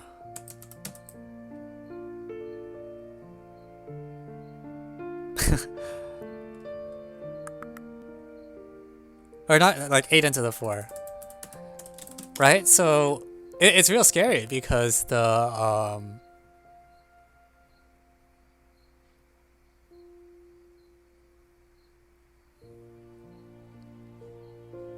oh, well. Yeah, anyways, the point is like this is lopsided. Like the geometric mean is actually increasing faster than thing. So I need some function that really penalizes small number. Like, do I look at the sum of the logs? Can I about even sum of logs? Sum of logs is the same as GM basically, right?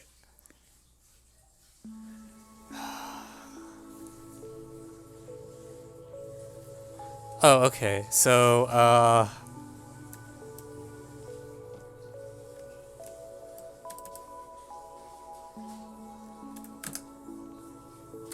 like log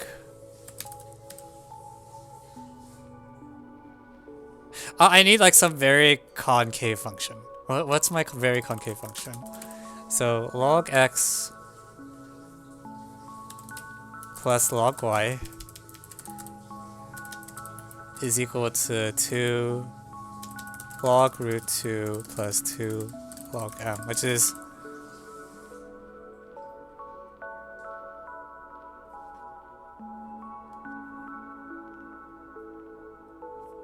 okay, I hear you kids. It's APMO 2007, that's fine. Which really means I should be able to solve this quickly because it's APMO 1, but I'm not solving.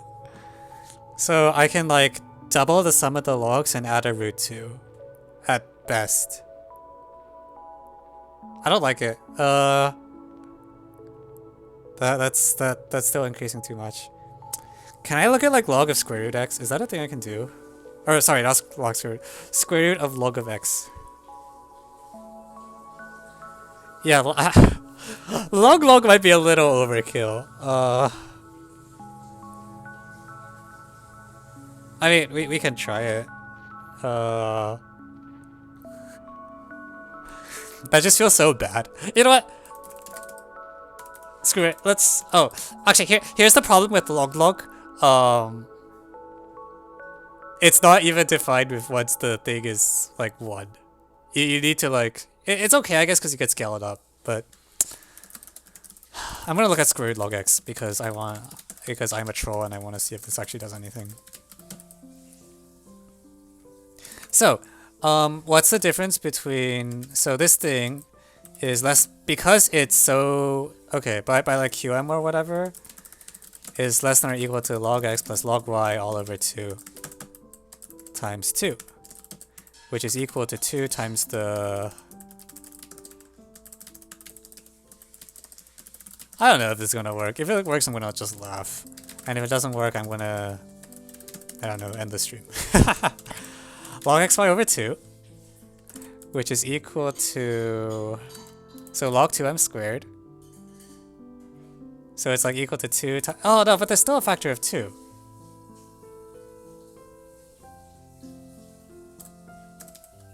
Like this is actually better, right? Log of, it's like log of 2 over, frac log 2 over 2. Plus, and then log,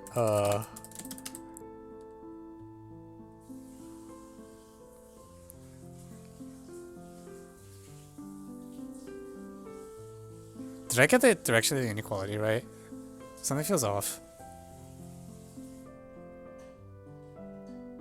No, it should be okay. Plus log m. Yeah, no, this is like, it's not any worse. Like, it's still.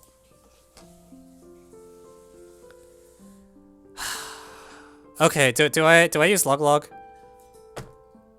All right, we'll give the people what they want. Let's look at log. And because the scaling can assume all the numbers in the process are greater than 1. Hooray for us. Log this is the dumbest thing I've done all day. Log x. So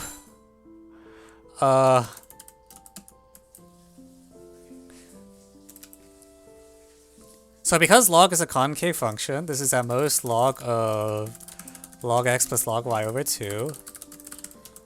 And because it's inside a this is log of 2m squared over 2. So it's like,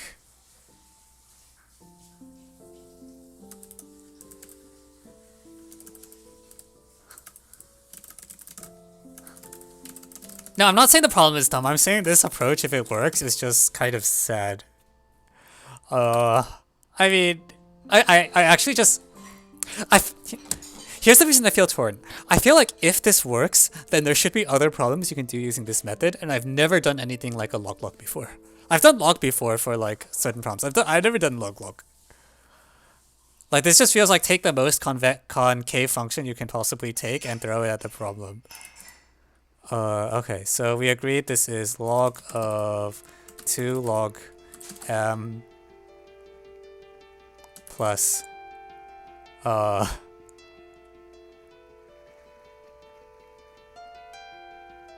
help. How do you do log operations?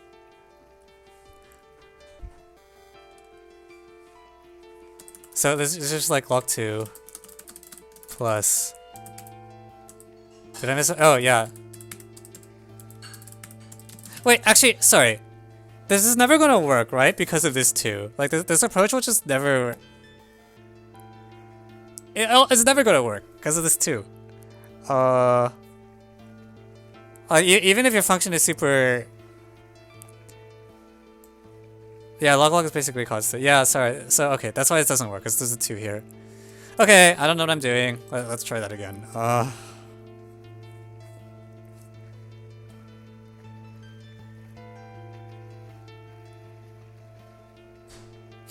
Yeah, this is basically counting the number of constant numbers of them. Alright.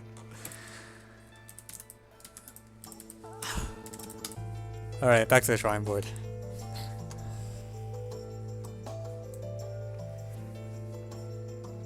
Oh wait, hang on.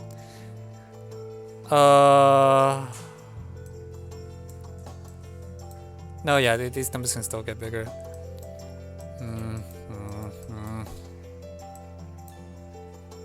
Yeah, the GM actually increases is the problem, and it has to kind of jeez.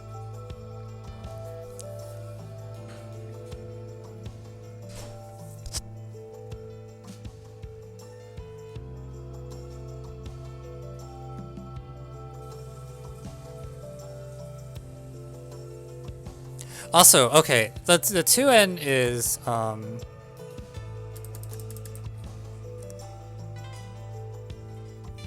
look at how the min number is affected. That's not terrible, honestly. But I feel like it's not good. I'm missing something. It should be some sort of weight, but I don't see how you...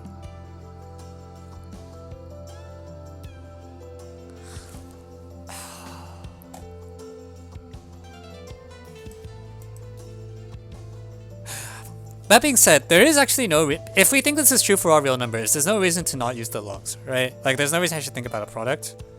It's just I have you're incrementing by a constant, that's log 2. And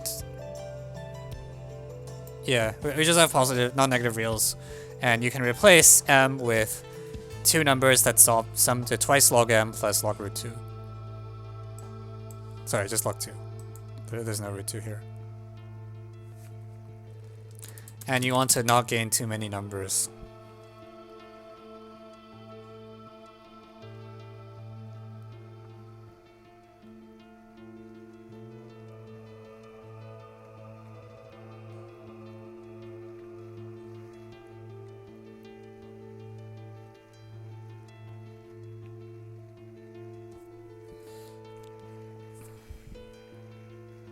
Oh, 2009? Sorry, I mistyped.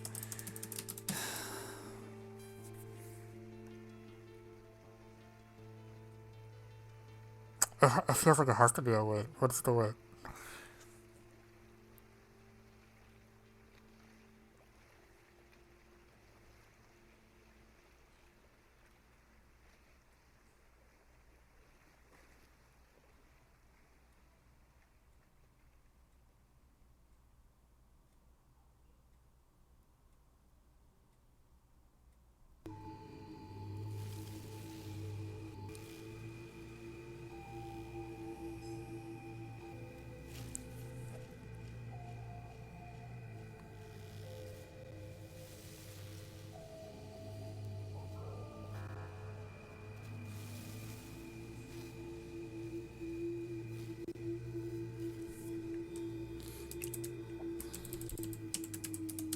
So I guess intuitively, because we care about the min, we really should be...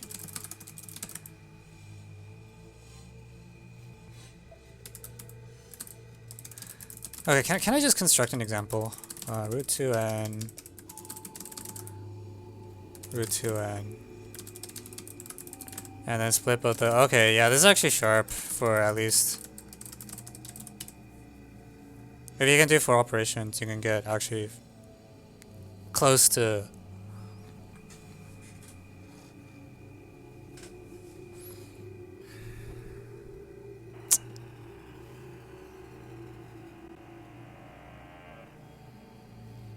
wait, does the GM actually just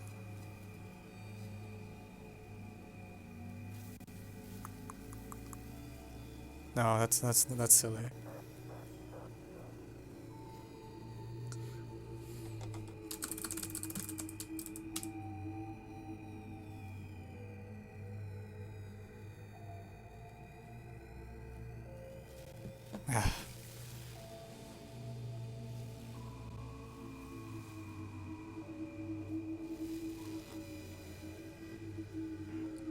Maybe log is weird and you can find the power mean for like r equals.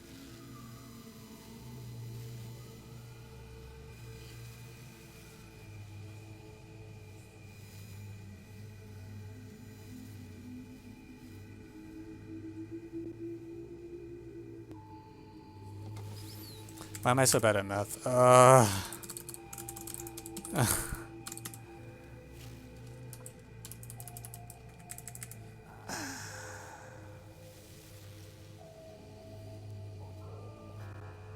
The sum of the reciprocals.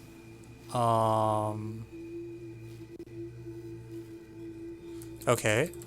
So if I look at sum of reciprocals, 1 over x plus 1 over y.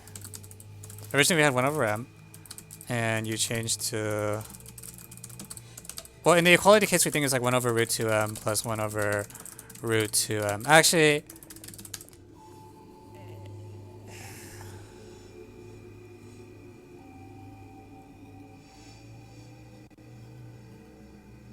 Do I look at the sum of the, hang on, sum of 1 over r squared?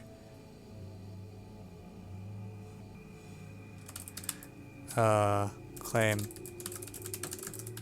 Okay, I see. So, sum of reciprocals doesn't quite work because it still increases, but the sum of the squares of the reciprocals doesn't increase. So, claim, after each step, the sum of squares, is bigger, smaller.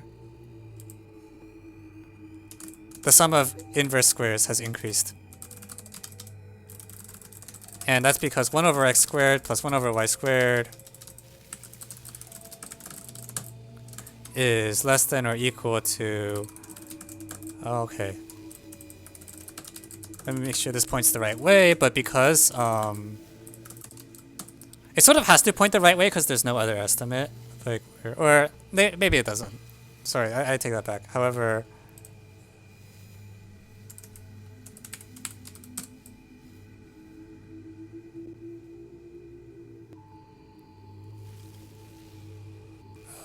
sorry. Sign should be this way. The way you have it in your head is you imagine x is 0 and y is 2 and see which way the inequality goes. This is the dangerous. So the sum of the squares decreases. Does not increase. So this is going to be equal to 2 over 2m squared. Sorry, what am I doing? I'm supposed to use AMGM, right? Sorry, 2 over xy. Ha ha ha ha, okay. We're not using concavity anymore. Okay, and this is 1 over m squared.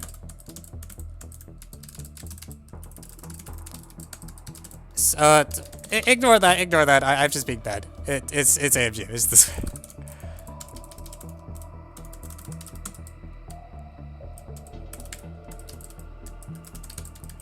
Okay, so therefore, after 100 steps, the sum of square reciprocals is at most 1 over n squared. So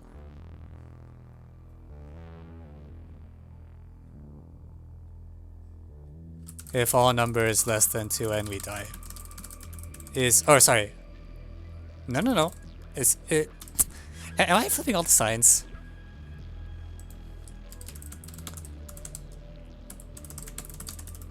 It's at least. Is at least the previous. Does not decrease. Yes, it does not decrease. Is at least 1 over n squared.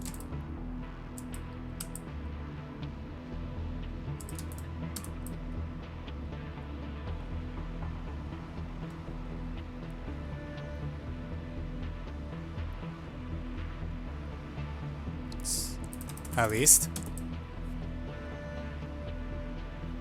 And if all the numbers Greater than 10 and we die. Okay, yeah, fine, we're fine. So it was a wait.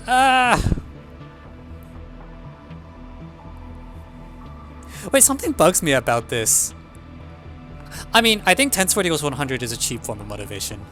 I think the problem could just as easily have asked...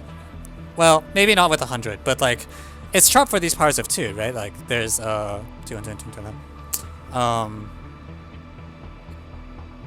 don't know. I don't like using the 10-100. I feel like I should be able to come up with it myself without that.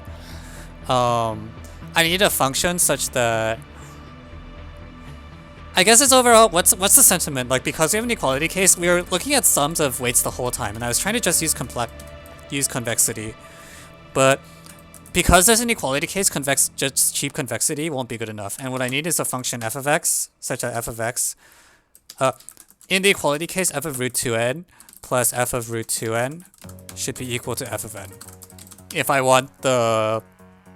I guess what happened is earlier we kept trying to use functions that... We kept trying to use functions that also took into account the amount of time, and it was sort of not helping. And if you require this, then sums of reciprocals is it, right? That's the... I mean, that's what this sort of says. Or sums of... yeah, I don't know. Sorry, no, the n is outside the square root. Like, there should be some power function that works and some reciprocals will work. Yeah, n root 2, n root 2. Yeah. I feel bothered that the convexity didn't work though. But I think the issue with the convexity is something about like, I don't know. Stretch, I don't know, something. Okay, we got it. We solved 2 problems at once. I don't know, man. I agree it's more natural with reals. However, we also gave an argument at the beginning that the integer condition definitely doesn't matter. Because if it's true for... You should be able to approximate the reals with rational numbers pretty closely.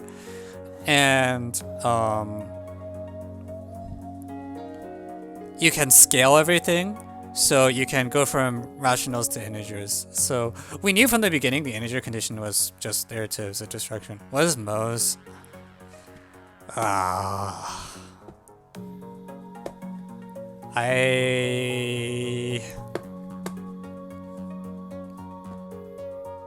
have a hard time judging this problem, to be honest. I feel like this is the kind of problem I'm really bad at, and other people are much better than me at. I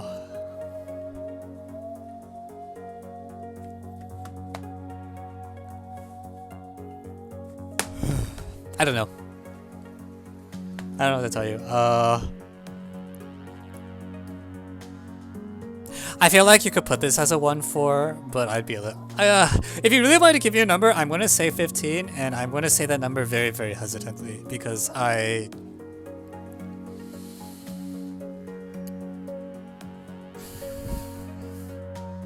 Something about this problem feels like the kind of problem that like the students are good at and that I'm not good at.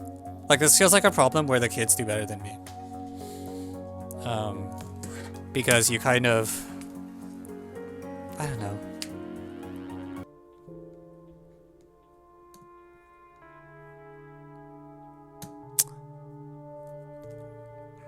Where is the credits button? This button.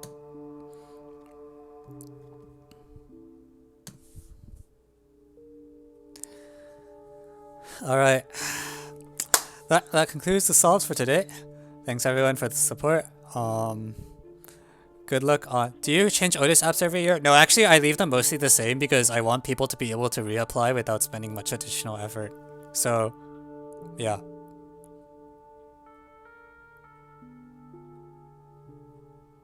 I think it's fine. I think people are very confused about like what the Otis app is for. Like I think there's a lot of other programs for which the application problems are like a test. You do the test and then you get a score and the highest scores get in. Like this is not what I'm interested in. The Otis app is more for the student than for me. It's like this is what you're getting yourself into.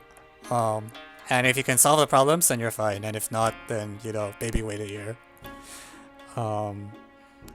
Because what happened in the past was like sometimes people, before I had application problems, some people would just apply with like not having qualified for the AME. And, you know, I don't want to be the one that says like, are you sure you want to do this? Because, you know, what if the student really is just like not good at computational contests and wants to do proof contests? So now I decided that I should let the students decide, and I should give them a big reality check by having them do the application problems. Yeah.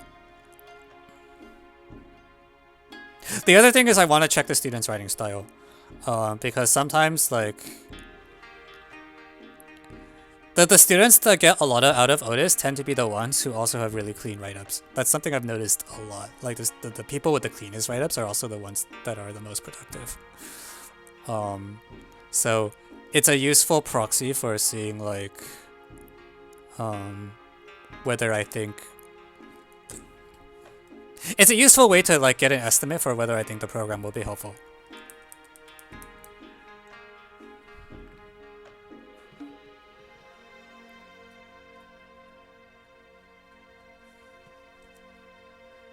Yeah, because I really think like doing things well is like just one of the best things you can learn in high school. I think a lot of people don't appreciate this. It's like getting in a habit of doing everything you do really well, I think pays off. At least for me, is paid off in spades. Which is why I kind of am like annoyed when people don't take the time to do the write-ups well. Because I'm like, yes, you get 7 points on usemo because the graders are required to give full credit for a full solution, but like I don't know, like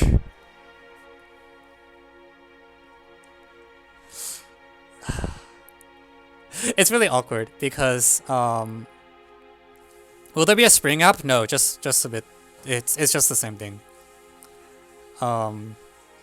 I do it by years. The reason I did a spring app last year was because COVID hit, and I thought there might be a lot of people who suddenly had the time to do Otis that didn't before. But normally, like, it's by year and not by semester. The reason it's nominally by semester is that if you want to quit after the end of fall, you can, basically. Yeah. Sorry, yeah. Yeah, but what I was saying is that, for the usemo, we don't grade by style, right? Like, you get a 7 if your solution is correct. And this is more objective, but I think the students learn less this way. Like, I feel like if there was some incentive in the score function to write well, people would get more out of it. Right now, the only incentive in the score function is that if you write so badly, the graders literally can't understand you, then you don't get points. But the graders are really smart. I've seen so many cases where like I just like this student, like I really don't want to give them points, but we figured out what they were saying, so we have to give them points because the graders are really competent. But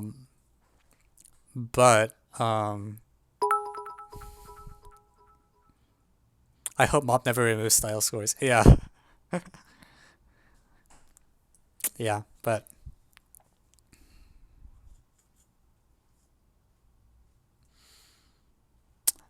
so, long story short, if you're in high school, my advice to you is to get in the habit of doing things well. The end.